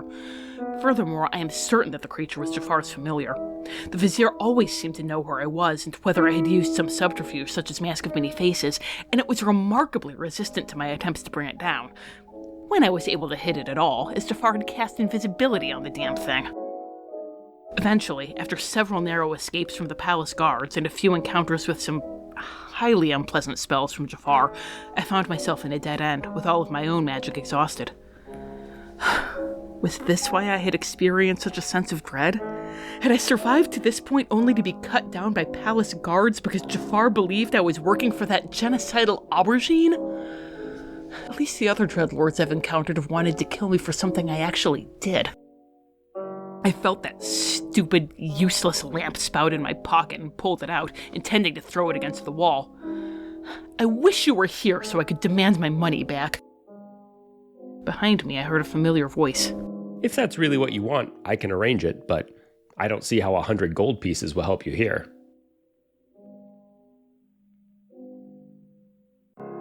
I want adventure in the great wide somewhere. I want it more than I can tell. So, This is the part where we talk about what brought your PCs to the bustling crossroads of Agrabah, where Mercantile Empire. mercantile traveling groups of merchants loaded with goods. Hang on, what was the line from the live-action Arabian Nights? Imagine a land, it's a faraway place where the caravan camels roam, where you wander among every culture and tongue. It's chaotic, but hey, it's home. It's home. Yeah, it's 30% less problematic. But yes, exactly. Trade caravan camels roaming. It's trade caravan camels roaming. So among yes, every culture and tongue. just wherever your PCs are, if there's some kind of mercantile action happening, there could be a caravan to Agrabah. There could be some reason for them to go to Agrabah. We mentioned kind of in our own story with our narrator, Jafar sending people to track down magic items. That could be you are delivering a magic item, you are tracking a magic item, you are after a magic item that they took, and you're kind of following them back to Agrabah trying to get a hold of it. Yeah, Jafar's looking for the same MacGuffin that you are, or somebody, someone like Aslan or Strahd or Hazel hires you to get their stuff back. Yeah, exactly. A bunch of Aslan's stuff got robbed, and he hires you to... Or even from that thing you did, you know what it was. You know what I'm talking about. If you go get this back from me, from this dumb hat guy with a snake staff. And it could also have that you are after a specific MacGuffin, and you're able to track the kind of provenance of the MacGuffin to the Cave of Wonders. And so then you actually even have to, get hooked in with Jafar, because, you are the Aladdin now. Yes. He has the entrance doodad. So you have to, kind of get hooked in with him in order to get access to the Cave of Wonders, try and get, touch nothing but the Crown of Command. That would be a fun reversal, because it's like you're trying to work and manipulate Jafar rather than him being the one trying to work and manipulate you. We mentioned the potential fun hook of that the princes are coming from other domains, but you could make that part of the story. It could be that, you are in the retinue of some noble house or suitor that is coming possibly to romance Jasmine, or possibly even just to do court business. And it's very easy for you to befriend Jasmine. If you're the, your PCs see these interactions and are able to talk to her and befriend her, or your PCs are in the city, they go to the bazaar, they, some guards are being mean to poor kids, and then Aladdin swoops down and fights the guards. And most PCs will throw in and befriend Aladdin that way, or both. Right? They could befriend Jasmine in the palace, they could befriend Aladdin in streets, and possibly play a role in bringing them together. Possibly. So this, as we mentioned, there are so many possibilities. Sticking to the movie and a focused story. The sort of big story we mentioned is we have these two areas, these two people opposing Jafar, the palace and the streets, and the PCs can be the one that bridge them. And they even reveal that Aladdin's still alive to Jasmine, and get them together, and have Jasmine tell Aladdin she doesn't care that he's a street rat, and you make them a couple again. Yes. And that's a wonderful personal relational thing, but it also gives you the now the fight's coordinated. Yes, they're not just united as a couple, they're also united as an opposition against Jafar. Exactly. So now you've got that much more coordination of the fight against Jafar, which is presumably going to really help make things better in Agrabah. We mentioned positive change in the status quo, about the best you can do in these situations, these Ravenloft domains, and that is, I think, a very satisfying right off into the sunset, possibly on a caravan camel. And that whatever you're doing, that would kind of be the ending, and be kind of the climax would be they get Aladdin and Jasmine together, and together relationally, or together politically, and then dun dun dun dun, on to the next adventure. You could do something with the narrative looking for the lamp pieces of you get a lead on some of them, so Jafar's after you, or you get the whole, if Jafar gets the rest of the lamp, he'll have this enormous power, so we need to stop him. Classic. Yeah, it feels like that's kind of the core narrative, kind of this domain's equivalent of saving the Tayana reincarnation. Is stopping Jafar from getting all the lamp pieces. If you don't want to do something that big and have this lamp piece thing, you could have it be some other really powerful magic item. Yeah. Maybe it's like in that Twisted Tale I mentioned, there's this whole kind of taking a little bit from Mose and Wrath. Maybe Jafar is trying to get the Black Cauldron and raise an army of the undead that's totally loyal to him and take over the Agrabah. And okay, Jafar's still the vizier, but if we can stop him from getting the Black Cauldron, we can stop that specific plan. Yeah. We can stop some big plan of his. And that, once again, satisfying right off into the sunset. So, those are our core sort of movie-focused potential plot lines. But as we said, there are 86 episodes of the show. 86 episodes. And none of them have Jafar in them. Not one, So it's a ton of, like, if you wanted to set a whole campaign here, then here are some other great Agrabah villains you could bring in to do wacky Agrabah villain things. And most of the episodes revolved around MacGuffins. So there are a bunch of ideas for different MacGuffins that Jafar could be looking for. Like, this is, as we mentioned, just the Arabian Nights fantasy is a core part of the kind of Western fantasy imagination and fantasy adventure imagination. And that means it resonates with a lot of the storytelling of D&D very well. In terms of a lot of it involves magic, a lot of it involves specific magic MacGuffins, and a lot of it does involve, like, combat and monsters. Yeah. And so you have just a fountain, a fire hose, a cornucopia of bad guys, of magic items, of evil plans. You do have to adapt them a bit. Because in the show, right after Jafar, the good guys are just sort of like the Agrabah Justice League. Yeah. They're kind of like, our job is to deal with a, like, bad guy or monster or Cyclops or whatever messing around with Agrabah. Yeah. But it's just like some things, situation where Jafar's the vizier, you have this political conflict, and for some reason, you have to do a little bit more, like, cooking your PCs, and it can't just be like, Mechanically's made a bunch of giant bugs. And they're just going around, be giant mechanical bugs causing problems. And your PCs are like, well, it's our job to deal with that. But you can probably come up with some reason if this crazy Greek inventor guy is making giant mechanical bugs that are attacking the city for your PCs to get involved in that. And also, if for a full-on campaign, this even gives you a bunch of repeating minor villains. Yes. If Jafar's your final boss, this gives you people like Mechanicles or Mosenrath or Abysmal Mirage, to be your, like, comedy villain, to be your pathetic comedy villain. And that way Jafar's not Skeletor because it's not him all the time. You could have, like, this ever-present threat of Jafar, and occasionally Jafar being involved in these stories, but you could have, like, multiple sessions and adventures where it's just other random bad guys in Agrabah. And for whatever reason, you've got your PCs hooked in to, like, be part of the people dealing with random bad guys in Agrabah. Yeah. So, goodness me. We could just sit down and, like, go through this show. And I said, we'll put the video in the show notes where it goes through the recurring villains to give you a little taste of what we're talking about. And just go through and list a dozen without having to do a deep dive. Yeah. But basically, if you want to do a campaign, the show gives you so many stories for your PCs to be involved in. And a lot of them are very Dungeons and easily adapted to Dungeons and Dragons stories.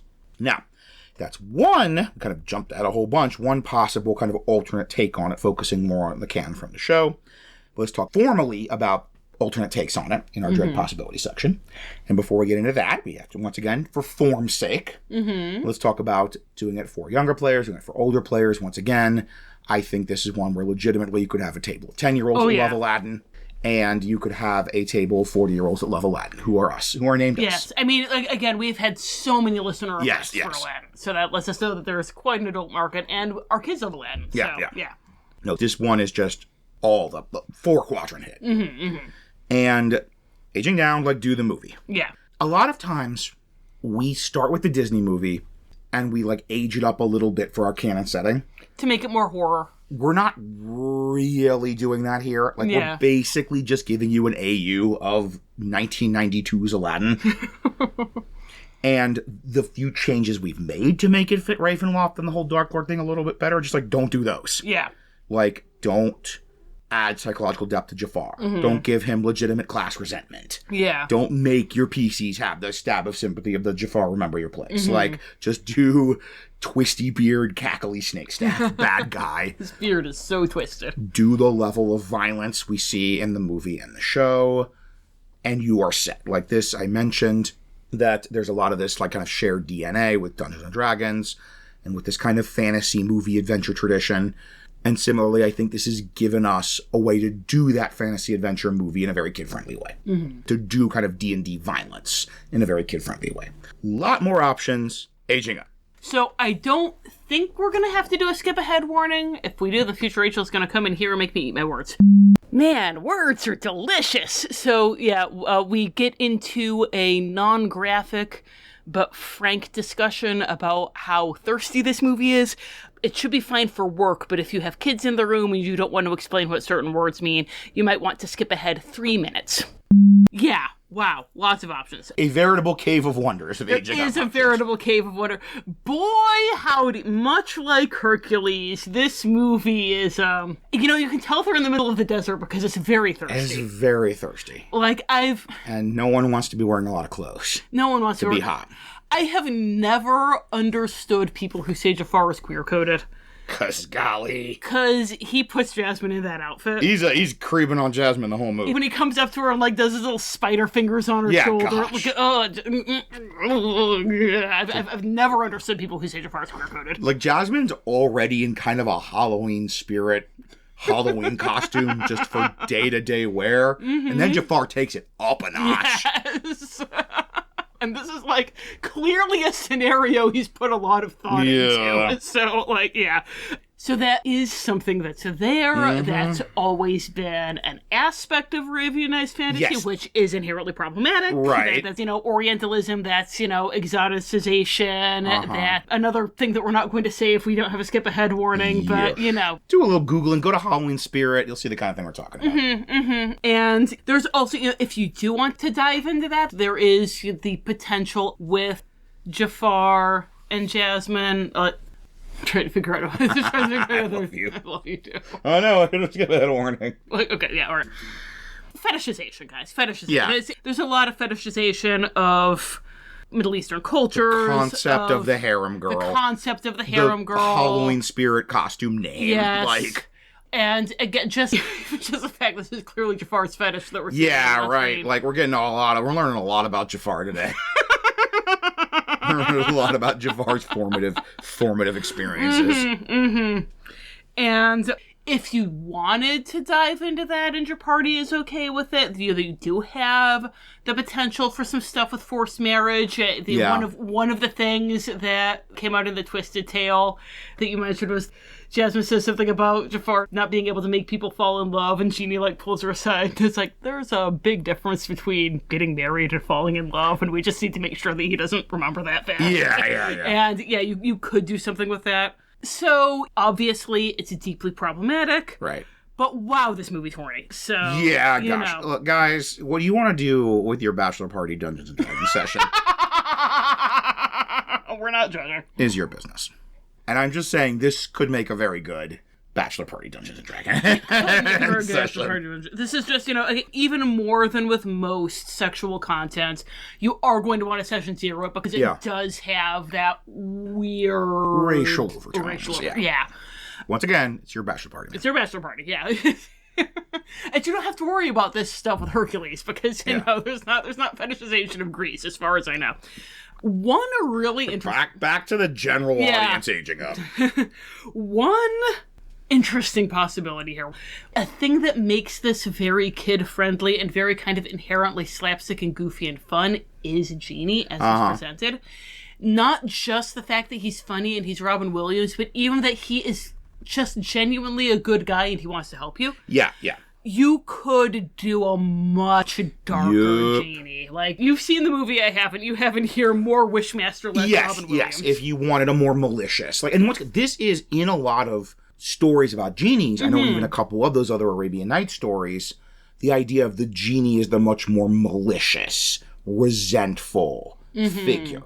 That the guy gets the genie's I've been in prison so long, I swore I have to grant your wishes, then I'm going to kill you. Yeah. And it's very easy to do. He's been trapped in the Cave of Wonders for 1,000 years, and he's just malevolently vengeful on the world. Or even he is trapped as a genie serving people, granting their wishes. You know what? One way to have a little fun and assert your autonomy is to make sure it goes horribly wrong for all of them. So absolutely easy to do dark Wishmaster-esque Genie. And that's not even actively demonic, like in Wishmaster. That's just like, I'm mad at the world. I'm going to punish everyone. Yeah, he doesn't have to be full on Bill Cipher. He's just, and that even could be some interesting psychological stuff. And this is baby.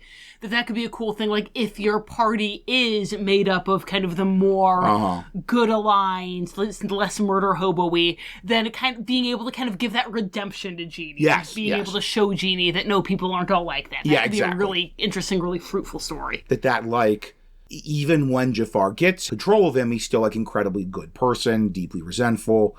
But you do have that like enormous shadowy genie picking up. Wow, this guy's kind of scary. Yeah. And like you could have a whole much more, since Aladdin did not free him. Maybe now he's like really resentful and you're like, I just sort of want to punish the world and like everyone's terrible and all people are terrible. And that could be a redemption arc then of the kind of getting Aladdin to apologize and maybe free him and getting Genie to kind of maybe understand not to take revenge on the world. Yeah. You could also do an interesting thing. Again, this is live, baby.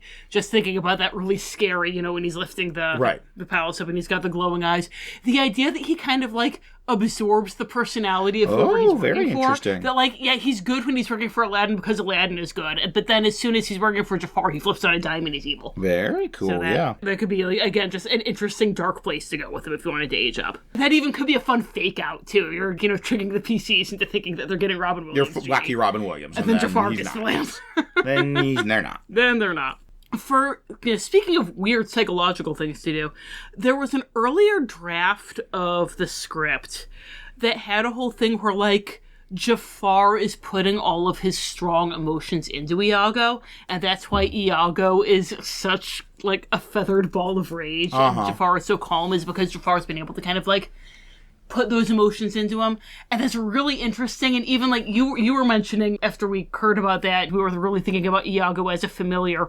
You mentioned the whole, like, you can really tell going and watching it, they actually are kind of the same person. That was a line they had in one of the making of things. It was like that they're basically the same person. Yeah. It was, they showed the couple of them both going, ugh. And in like the exact same like tone of voice and facial expression. They're the same person. Yeah. So, if you wanted to do a thing where Iago, like, has this psychic connection to Jafar, or, like, where he's kind of being Jafar's temper and Jafar's id, and maybe even, like, acting out in some emotional ways that Jafar isn't totally happy with, which is in keeping with classic Ravenloft. It was a thing that I loved in the older material. It was so cool that your familiar is basically your id, and they're going to do all the things that they think that you're just too nice to do. They're doing monkey shines, basically. Yeah, they're doing monkey shines. You could do monkey shines Iago. That could be really fun. Yeah. And that even could be a good, like, if you really emphasize the familiar and the psychic connection, that could even then be a, like, getting access to Iago, talking to Iago, magically enchanting Iago could have some big effect on Jafar. You could sort of get him mad and he'll blurt out the plans. The kind of, classic, like, stupid supervillain. Yeah. You get them, like, well, you could never think of a good plan. Good plan, we're going to rob the bank at sunset. Like, how do you like that for a good plan? There's some really interesting potential here. We've talked about the possibility of Jafar running a coup and trying to take over, and you could just do that story. Yeah, exactly. Which would be really interesting. Yeah, like you could have, if you don't want to have him he could full on, like, kill the Sultan. That might be a bit much. You could do your classic vizier, like, the Sultan and the princess are basically prisoners in the palace. Yeah, or even just like he just completely magically lobotomizes the Sultan. Yes. And so the Sultan just does whatever he says, and Jasmine is locked in a tower. Yeah, that they've got like in like the gardens and like her rooms, surrounded by guards completely loyal to Jafar. Only servants loyal to Jafar go in and out bringing food and stuff. And then that could be a thing for the PCs to do of like, if we can get the princess out of Jafar's hands, she can, like, reassert herself. Yeah, she can reassert herself and maybe, like, break his staff and free the Sultan. Yeah. There's a lot of potential, whether you want to dive into the adult element, or bring out the more horror potential of the genie. Or the more horror potential of lobotomizing the Sultan. You got a lot of options here. So finally, we a lot of this already, but for form's sake, we have our aging down for younger players, our aging up for adult players who saw this movie in a movie theater in 1992 on a snow day and never forgot it. I love you. And then we have our AU, which is the series. Like, it's good, it gives you everything. We do want to talk one particular potential villain you could draw from the series, because Yes. he's the man, the myth, the legend, the goat of Aladdin the Animated Series, and that is Mosenrath. Mosenrath has the qualities of a good Darklord. Yeah, pretty yeah, much. If we wanted to do a whole, like, AU episode Yes. with Darklord Mosenrath, we could. He is great. Hit us up in the socials, the comments, if you want us to do an AU Mosenrath Darklord. We'll see if we can find the series on YouTube, and we're willing if you're willing. You know what? You know what I'm going to say right now? This is live, baby. This is live, baby. We are at our current Patreon funding is, I want to say we get like $85 a month on Patreon. Get us up to $150. We'll do Mosenrath. Very nice. Yeah, be- we'll track down the Yeah. show, and we'll do Mosenrath. Bunch of you new guys joining, bunch of current patrons upping their pledges, whatever the case may be. Get us up to $150. We'll do Mosenrath. Nice. So, Mosenrath, for those of you who are not hashtag 90s kids and grew up with the awesome Disney in the Afternoon adventure series, he was a recurring villain in Aladdin the series. He was almost their replacement Jafar in terms of he was their big evil magic, like sinister magic villain. I believe Iago at one point refers to him as Jafar Jr. Yes, he does. Once again, the video we're going to put in the show notes about the villains of Aladdin is going to have a whole section on Mosenrath if you want to like see some of the specific stuff. But he was a sorcerer, and he was the ruler of this region called the Land of the Black Sands, which is such a metal name. Oh, it's so cool. You gotta have your Dungeons and Dragons, Arabian Nights, Aladdin. You gotta have the Land of the Black Sands. And it was kind of this undead kingdom. Like, it was this whole kingdom, but it's basically all undead with him ruling over them as, like, Necrolord Prime. Yes. And so he wanted to conquer the Seven Deserts. Like, in the animated series, they had, Agrabah was part of this wider setting called the Seven Deserts. And they even have, like, we see this, like, treaty, and we see these, like, other 5 kingdoms. There's Agrabah, the Black Sands, and these other 5 kingdoms that are the Seven Deserts. And Mosenrath wanted to conquer them. So again, if you wanted to do, these are 7 domains sharing a single island of terror. Right, you could. You could do that. Or if you wanted to do, like, instead of it's just a city-state that Jafar's the Darklord of, it could be the, like, Agrabah is the, like, Capital. village of Barovia Exactly, / Love Caress / whatever of the domain, and he's the Darklord of all of them. Yeah, like, of all if 7 you deserts. want a country for Agrabah, it can be the Seven Deserts. Yeah. And Agrabah can be, like, the capital city of the Seven Deserts, and, like, the other regions can, like, have their own, like, regional rulers, but it is they all answer to the Sultan of Agrabah. Yeah. So we can give you a full country with 7 city-states, or 6, and this Black Sands. But the great thing here is this gives you an external threat. Yes. And a lot of our drama, our plot, is this internal politics of Agrabah, and having, like, a zombie army is attacking is a great way to, like, hit that with a hammer. Yes. Is like, maybe we need to team up with Jafar because we, like, hate Jafar, but we can agree that we don't want Agrabah to be conquered by Mosenrath. Like, Yes. both us and Jafar can agree we don't want Mosenrath to conquer Agrabah with a zombie army. But you know, the whole time, Jafar's trying to figure out how to get control of that zombie army. Yes, yes. And get the magic glove that's the source of Mosenrath's power so that he can use it himself. Right, classic kind of story for a reason. So, yeah, there's so much here to go into, but basically if you're like, I love this, I love Aladdin, I want to do a whole campaign in Aladdin, go to the show, have Mosenrath as a character, all these other villains as a character, have the 7 deserts either as fiefs of Agrabah or as just like neighbors of Agrabah. And there you go. So, my goodness, we have given you, as Agrabah is a cornucopia of plot and adventure ideas. We've given you a cornucopia of potential variants of Agrabah for gaming situations. Now let's give you our parting thoughts in a section we like to call Parting thoughts.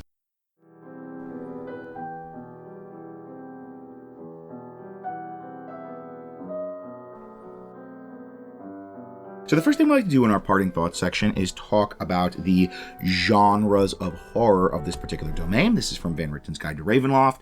It's one of the best parts of that book. They go through different genres of horror. They talk about the kind of source fear. They talk about a lot of like aesthetic signifiers and like monsters, D&D that would be good.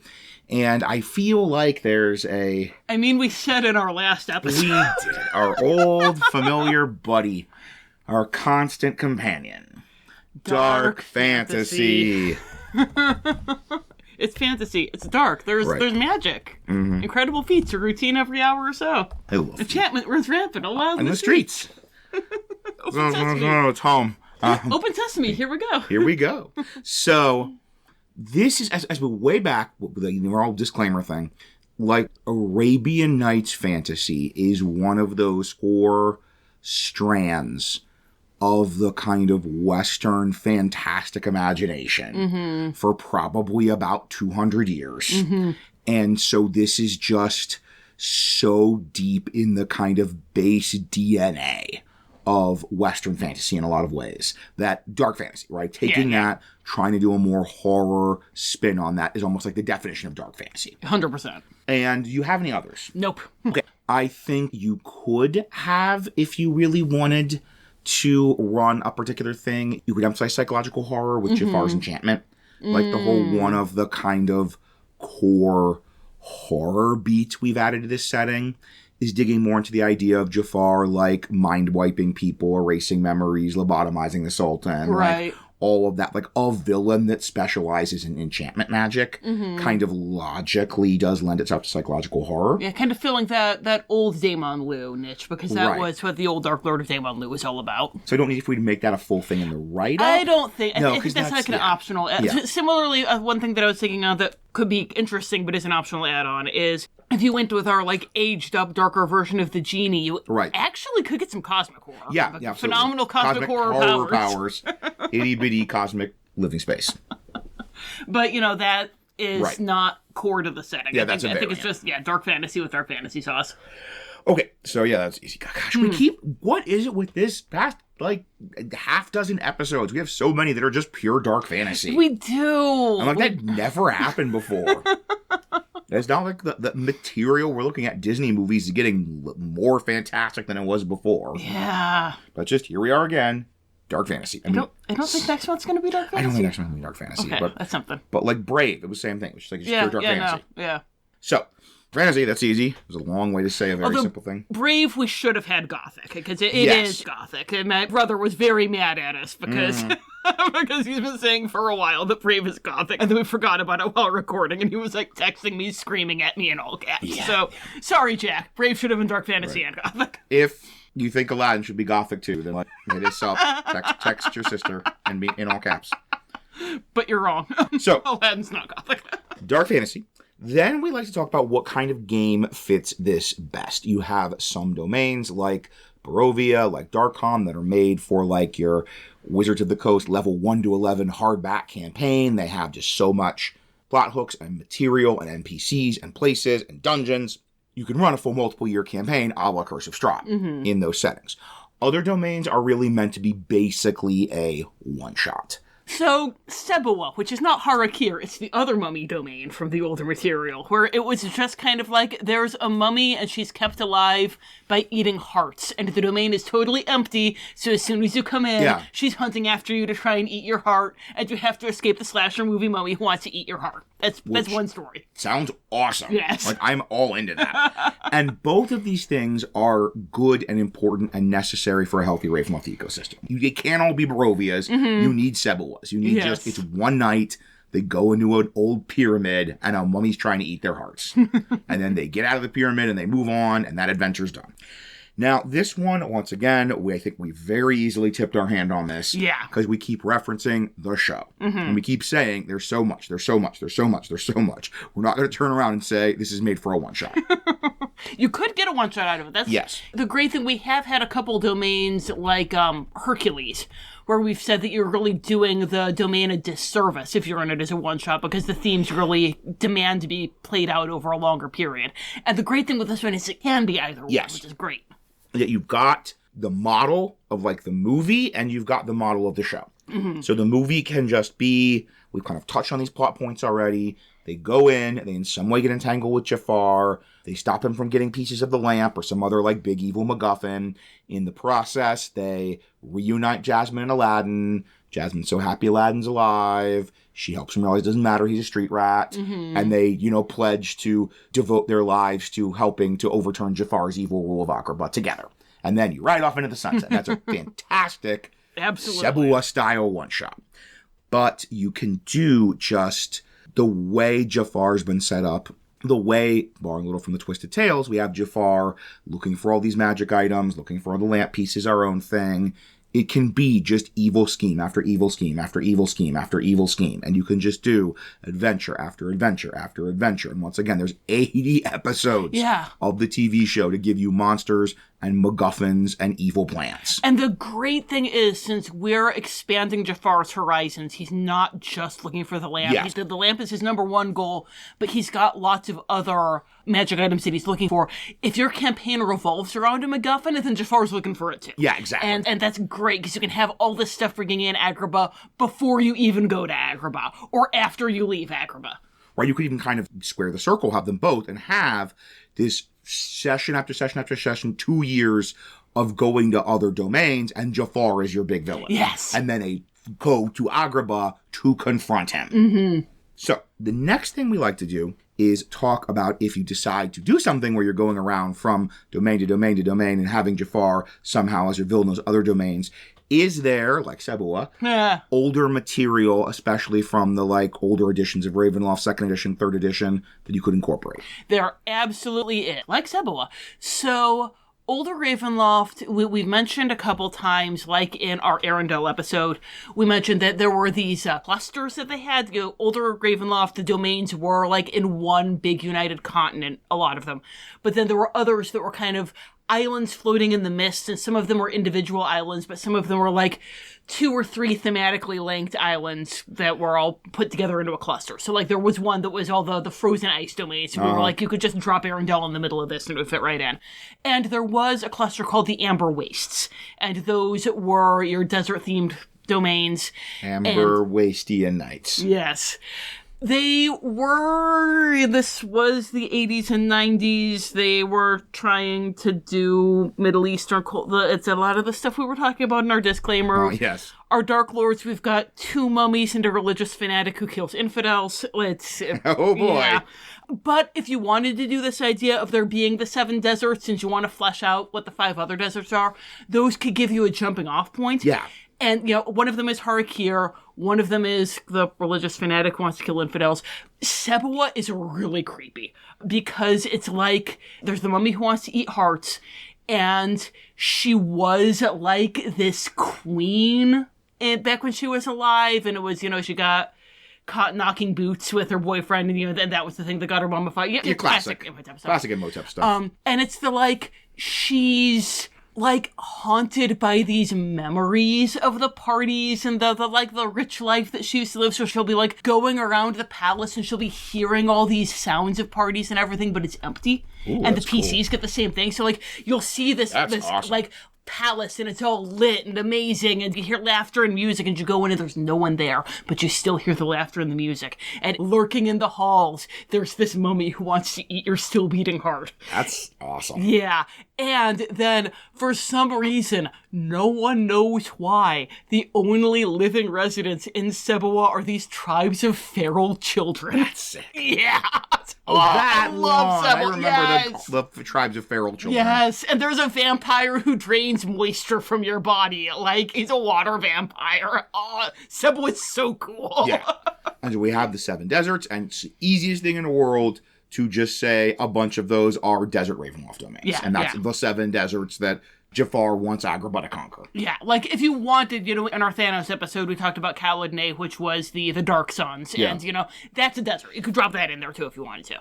For the genie, if you like this idea of doing a darker genie, then they had a monster in 2nd edition called the Wishing Imp, which was basically kind of a cross between the Bottle Imp by Robert Louis Stevenson and the Monkey's Paw. Uh-huh. So, it does... You know what we're talking Yeah, about. The does Wishmaster. The Wishmaster, Yeah. exactly. Yeah, grants your wish in the worst way possible, hoping that you're going to make more wishes to try and, solve the problems, and it's just going to dig you deeper.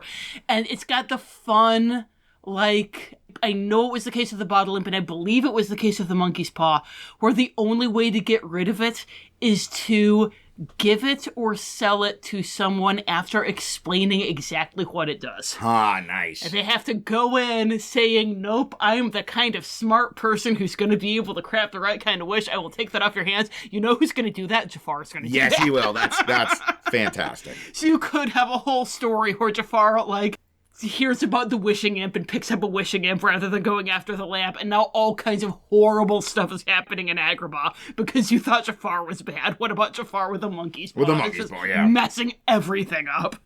We mentioned the idea that Jasmine might have suitors coming from all over Ravenloft.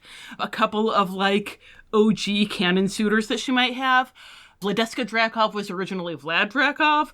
Vlad Drakov had, like, Walder Frey levels of children. We're not going to get into why. But he had a lot of kids, and he is just, like, every week there's a new Falkovnian prince coming that Jasmine has to chase away. But, of course, he probably has all kinds of plans to, like, kidnap her and force her to marry one of his sons or something. Like, and, of course, Jafar can either be opposed to that because he has his plan to marry Jasmine, or he can be like, yes, get her out of here. Yeah, Take her to Falkovnia. So that's some great potential plot hooks there. Also, Malocchio, who was not Pinocchio. It's like you're trying to be confusing. Yeah. In 5e, you might remember he's still there. His mother is the Dark Lord, and he's Damien from The Omen. And in 5e, they do the smart thing and have him still be a kid, because that's when he's the creepiest. Yeah. In 2nd and 3rd edition, he had rapid aging, so he was an adult, and he's not the Dark Lord, but he's, like, trying to flex and, like, put as much power over NVIDIA as possible, and having a royal bride would be a way to do that. So Right. Malocchio A very is rich just, royal yeah, bride, so yeah. Malocchio is just constantly trying to win Jasmine's hands also. And again, that's going to be it. Is Jafar going to be all for this or all against it? Either is going to be potentially rich. And I love that the bottle imp and the suitors, especially the kidnapping Jasmine suitors, if you decide that Jafar's opposed to that because he wants Jasmine, then you even have a nice, like, reluctantly team up. We're like, Yes. oh, we hate this, but we and Jafar are on kind of the same. We love that Jafar's getting hoisted by his own bottle imp petard, but, like, it's messing up Agrabah for everybody. Yes. So I guess we gotta help Jafar. We're like, oh, we hate this, but we don't want Drakov to kidnap Jasmine. Yeah. So I guess we gotta, like, help Jafar. Help Jafar. And those are great. And the way to do something different than your, Jafar's plan of the week, kind of quote-unquote episode of this story. And speaking of Jafar's plan of the week, as we have demonstrated in our ongoing story, you can really easily have Jafar running afoul of other Dark Lords, especially magically minded Dark Lords, because he wants to steal their stuff. So again, that's a great potential source of plot hooks that, like, it could be that you're in Darkon or Barovia or whatever, and Jafar is coming and stealing stuff, and you're sent to go after him. Or it could be that, if you're running an Agrabah native campaign, suddenly there are all these friggin' Kargon agents everywhere. A bunch of vampires spawn showing up, and you gotta Red wizards, deal with that. so there could be all kinds of Dark Lords ascending people, and they're going after Jafar, but a vampire's gotta eat. Yeah. So once again, a nice alternative to the Jafar's evil plan of the week. So yeah, lots of ways to bring these together. It's fun. And the final thing I'd like to do in parting thoughts is talk about the strengths and challenges of this domain. And this is a juicy, thoughtful discussion here. So strength is great. It's great. I keep saying this. This is the classic, iconic fantasy adventure setting. There are tons of pre-existing D&D stuff to draw from. There are tons of Arabian Nights-inspired monsters in the monster manual. We have a pretty good fantasy plot structure and story generator that, we have this Jafar wants evil magic things, wants to do evil plans, wants to get control over Agrabah or oppress the people or something. And that Jafar as the villain where he is, as the vizier, power behind the throne, but not on the throne yet, I think gives you so many things to throw at your PCs. Yeah. And the characters are great, but there's more space for your PCs. Like, especially with this whole two spheres of, like, fighting Jafar in the court, fighting Jafar in the streets, then your PCs as the kind of bridge can be the main characters. Yeah.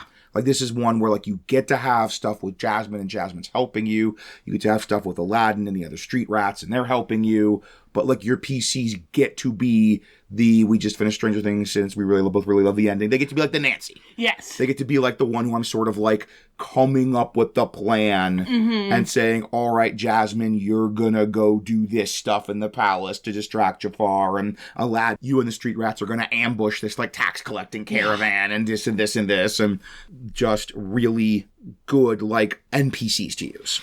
We're not going to spoil anything, even though by the time this drops, it'll have been 6 weeks since the Stranger Things finale dropped. But listeners, that last D&D scene, you know I was screaming so loudly that Tom had to tell me to be quiet or I'd wake up the kids. Because it was very late on New Year's Eve. Then, this is the thing we kept coming back to with Jafar.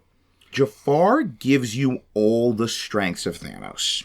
He gives you a strong, flavorful domain. He gives you this amazing story engine of this constant MacGuffin hunts. He gives you this, like, villain that can be interfacing with in a whole bunch of different domains and, like, levels of the campaign.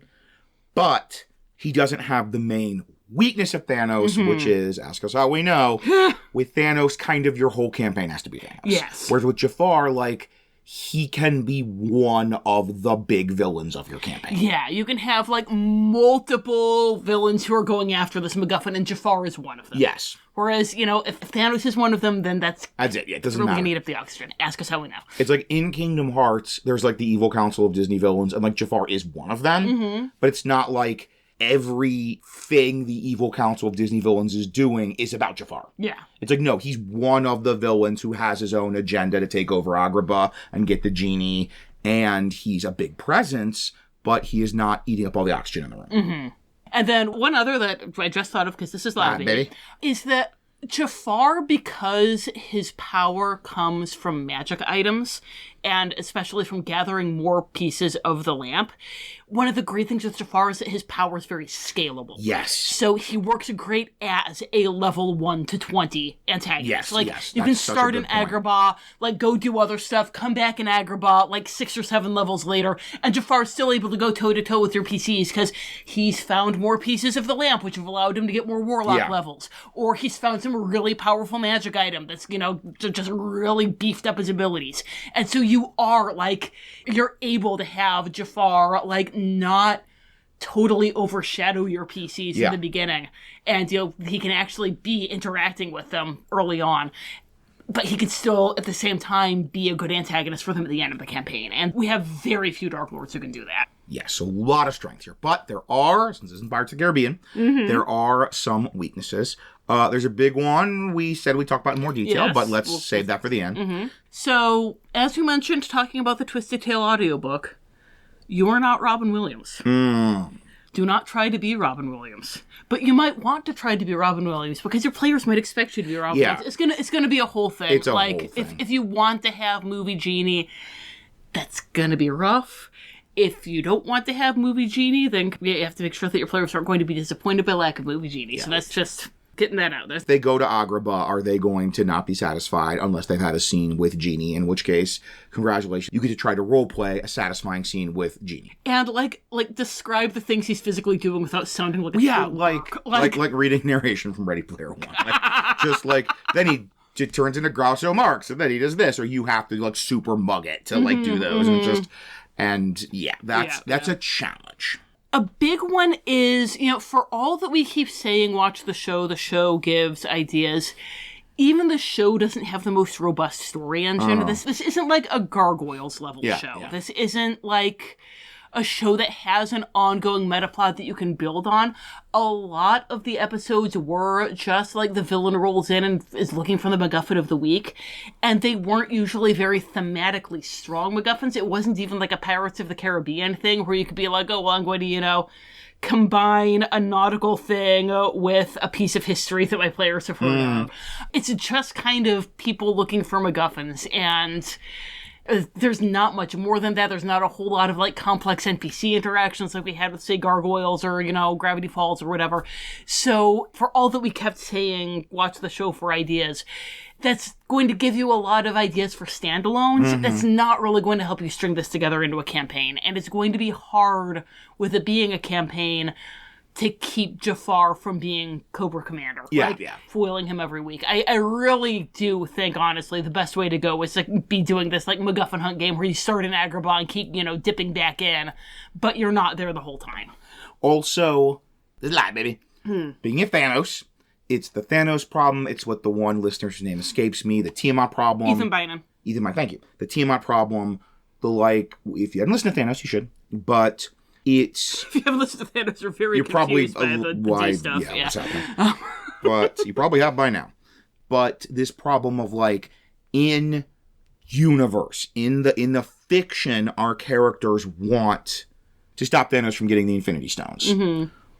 But as people sort of watching this story, we very well might not feel dramatically satisfied if he doesn't get the Infinity Stones. Yeah, it's the same with, we want the Horned King to get the Black Cauldron. Yes, we want Bill Cipher to do Weird Mageddon. Yeah, we want to see what the Day of Unity is going to look like. Like, a whole bunch of the shows and movies we've done recently have had this, where, what our characters want and what we want dramatically are at odds with one another. And, in universe, you want to stop Jafar from getting all the pieces of the lamp and doing his wishes. But, come on! I want to see level 20 Jafar, full Warlock levels with a genie at his command. Turns into a big snake. Shows you how snake-like he can be. It does show you how snake-like he can be.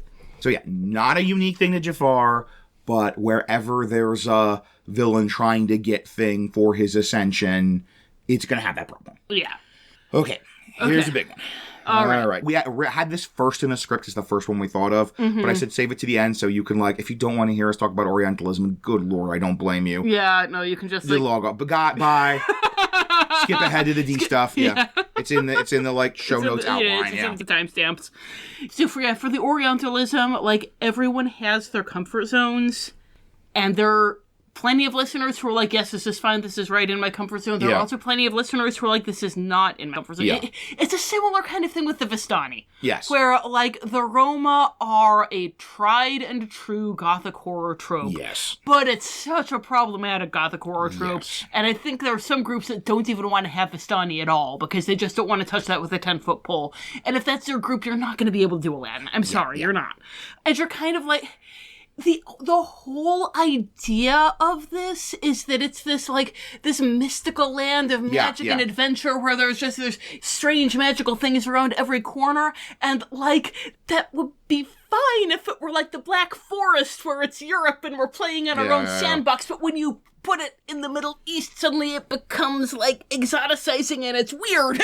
I actually think it's worse than the Vistani because okay, so as we mentioned, Arabian Nights fantasy is this deep in the Western fantasy DNA. It's deep in the Dungeons and Dragons DNA as sort of a product of this Western fantasy. There were jinn and ifrits and rocks in the original 1974 D&D box set. Not even the original monster manual, the original box set. Right. List of monsters. And there was the City of Brass, and there was, Forgotten Realms had Kalimshan, and just this has always been in there because this is so deep in the sort of tap roots that Dungeons and Dragons is drawing. And it's also deep, deep, deep in the kind of cinematic adventure. So you had silent film Thief of Baghdad, you had a talkie color version from the 40s. By the way, if you're just sort of a film, sort of history interested kind of person, they're both super influential on Aladdin. Very much Aladdin. It's not quite what Kimba the White Lion was to the Lion King, but kind of that what these movies were to Aladdin. So when they made Aladdin, they weren't just hey, let's be racist against Middle Eastern people. This was for them, this was making Hercules, or even making Atlantis, saying, let's draw a lot on this Jules Verne steampunk. Right. That's in that same sort of Victorian adventure kind of that a lot of Disney stuff draws from. Again, you could try to problematize it and be I'm going to look at historical Baghdad as an example. Yes. But that's not... yes, this is why it's worse than the Vistani. Yes, because with the Vistani, you can have them be actual Roma, except that they have actual divination powers. That's too baked in. You can have them really base them more off the Roma, and it's okay. Yeah. But the problem is that purely historical setting is not what we're looking for in general in a D&D campaign, because Barovia is not Transylvania. And Harakir is not Egypt. Yeah. Kalikari is not India. Neither is the Sieni.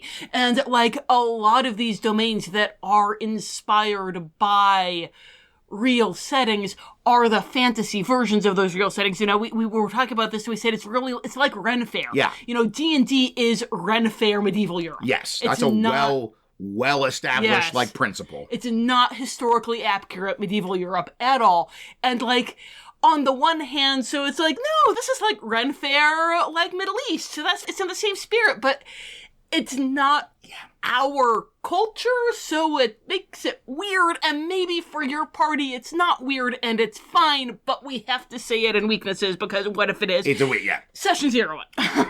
It's I've seen at least once on the Curse of Strahd Ravenloft Reddit. Someone did a big post that was I am Roma, and here is how to make the Vistani more historically accurate. But once again, you're kind of popping the soap bubble. Yes. If you're I'm going to make Agrabah 1400s Baghdad. Yes. And I'm going to do all good for you. It's a good try, but that's kind of not, you can't do that same solution. Yes. So yeah, you have to do this pastiche. The point is, it's a pastiche. And if you're not doing a pastiche, you're not doing it right. Yeah, yeah. We're living in this world when we play D&D where, plate mail has been developed as a technology, but other stuff that would have been contemporary with plate mail does not feel right. Yeah. I mean, or even just, you could have these crazy, magitech robots or flying machines or airships, but they have to have, spelljammers have to have big ballistas and catapults. Yes, because guns are really a bridge too far for most settings in groups. Unless they have black powder rifles or whatever, that could be a thing. Even then, a lot of people really hesitate at that. That pops the soap bubble. Okay, oof.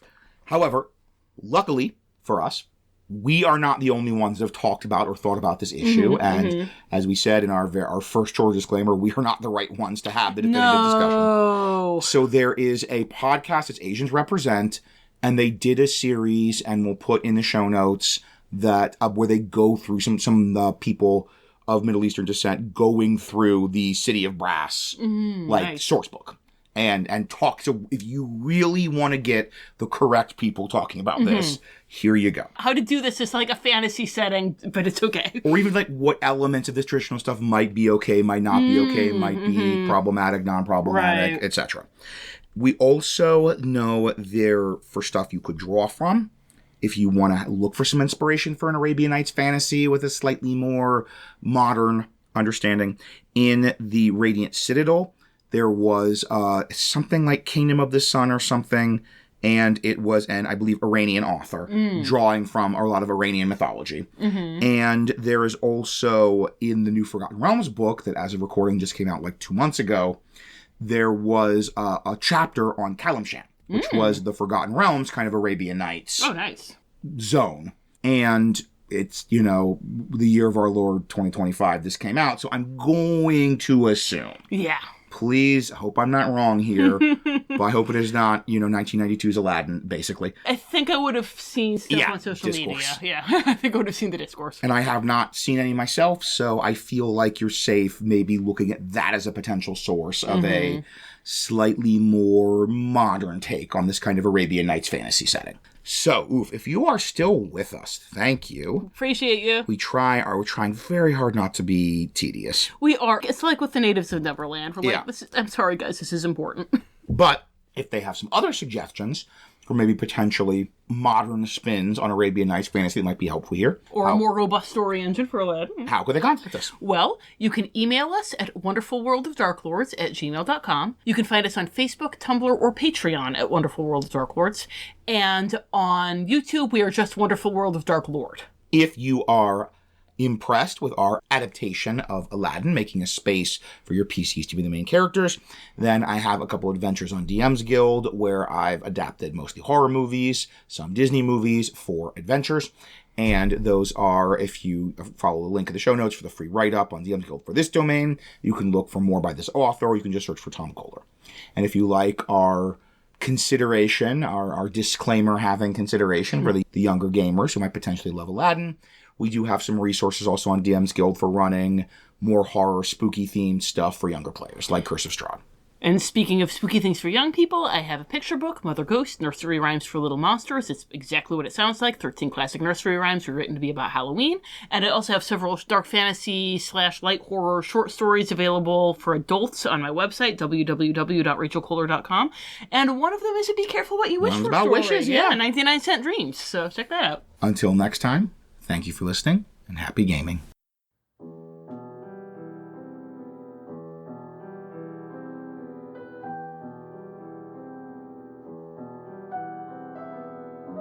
Parting thoughts. The peddler took out a ring of keys and unlocked a door that I was certain had not been there before. He guided me through a series of hallways, all of them bereft of guards, and all of them with doors that matched one of his keys. He met all of my questions with his usual obfuscation and frivolity, and I finally stopped trying to ask them and simply followed him from the palace. "I'm glad to see you made it out of Millennium City," I said when we were safely outdoors. "Thank you. I believe you saved my life today." His tone was uncharacteristically serious as he replied. If you truly want to thank me, you can return the favor right now. When I gave him a quizzical look, he elaborated. There is nowhere in all the worlds that I would rather avoid than Agrabah. Only one thing could have compelled me to come here, and you're holding it right now. To you, it's valuable. I won't deny it. But to me, it's priceless. Give it to me, and I can do better than save your life. That's an overwrought sales pitch even for you. Saving my life is a difficult feat to surpass. But as I looked down at the little piece of the lamp in my hand, the laughter died in my throat. It was made from the same tarnished metal as Jafar's ring, and I was sure that if I looked at it with eldritch sight, it would glow with the same painfully bright aura. I suddenly felt lightheaded, the edges of my vision going gray. A drop of blood fell from my nose to the lamp piece. There was something inside of me that wanted nothing more than to take it and go... Where?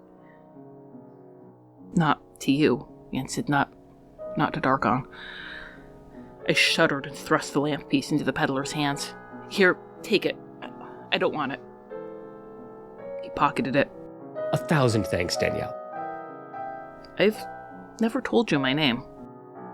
I'm sure you must have. How else would I know it? He handed me a small, empty vial bearing a tag that said, "Drink me." I took it, feeling my brow furrow again. How am I supposed to drink from an empty bottle? It's not for you to drink. It's to take you where you need to go the next time you enter the mists. Oh, thank you, but the next time I enter the mists will be to visit my patron. It's a matter of some urgency. If you have ever trusted me on anything, trust me on this. You want to go where the vial will take you. I studied the vial more closely, but I could discern nothing of its provenance. When I looked up to ask him what he meant, he was gone. I sighed and slipped it into the same coin purse his dogs had stolen in Millennium City. Of course, I have no intention of going anywhere but Darkon. I am certain that my sudden bout of dizziness and my dreams are connected. My hand still seizes when I attempt to go into more detail, but Jafar, of all people, has given me a way to approach this laterally. His misconception about my patron and my purpose was depicted on the second poster in Litwalk. I cannot write the name in conjunction with my dreams. I've not even been able to do so in my personal writings, but all of them, every one, every dream, him and me.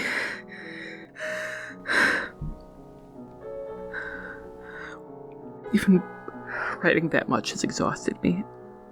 I shall leave this place and return to Darkon, but I feel faint. I need a moment to...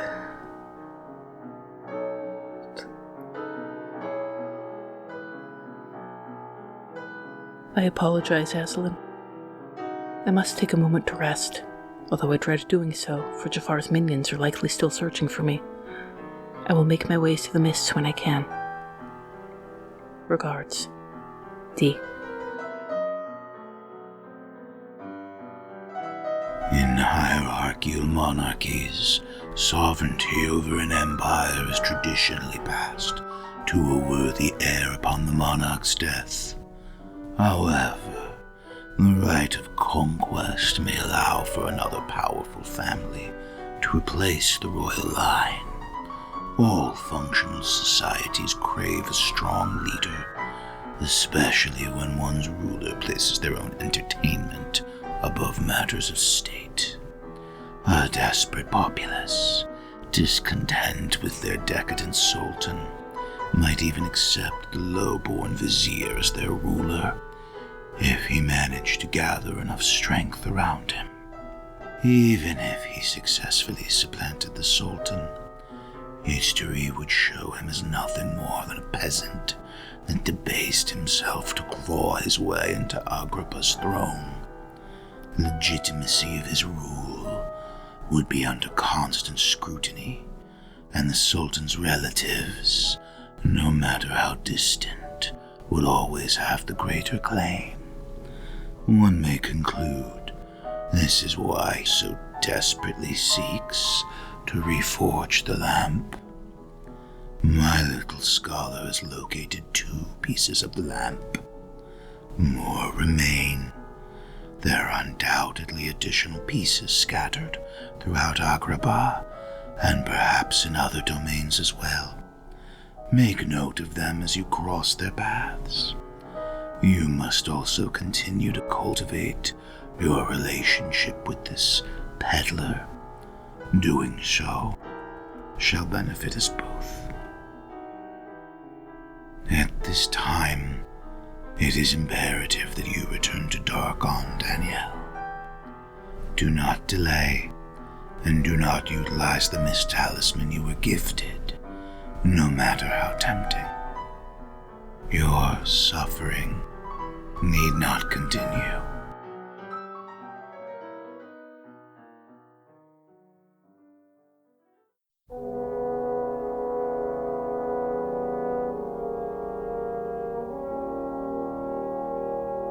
Dear Father, I believe I have found the object of both Aslan's and Jafar's interest, a broken lamp that, when mended, will be the conjuration stone. Aslan all but confirmed it through his desire to know the location of its components.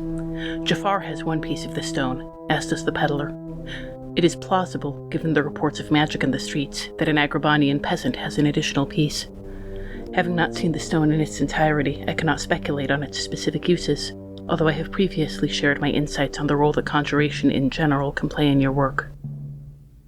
I regret to report that my other self was able to reveal your involvement to Aslan, although the effort weakened her enough that I was able to take control and implicate Jafar. I will attempt to suppress her for as long as possible to prevent my departure for Darkon. You need not worry about Aslan intervening on her behalf in the meantime. He has dismissed her fears in the past, and will continue to do so.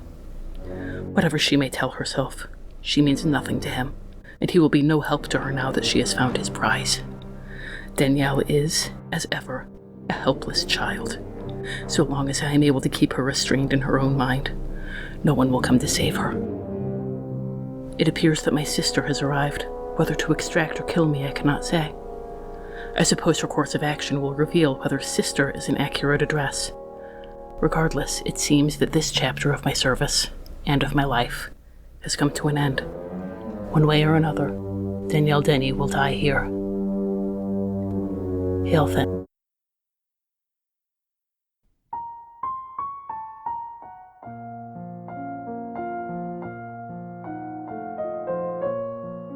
This has been The Wonderful World of Darklords. We have no affiliation with Disney or Wizards of the Coast. All music recordings used in this episode are in the public domain and were obtained through museopen.org. Titles and links are in the show notes. Dialogue for Yensid was written by Aslan Rex himself, who you can follow on Tumblr at Darklord Aslan. The Wonderful World of Darklords logo was designed by Haylight Jones. You can find links to their work in the show notes. If you'd like to support the show, look for us on patreon.com or find our tip jar on Red Circle. Thanks for listening.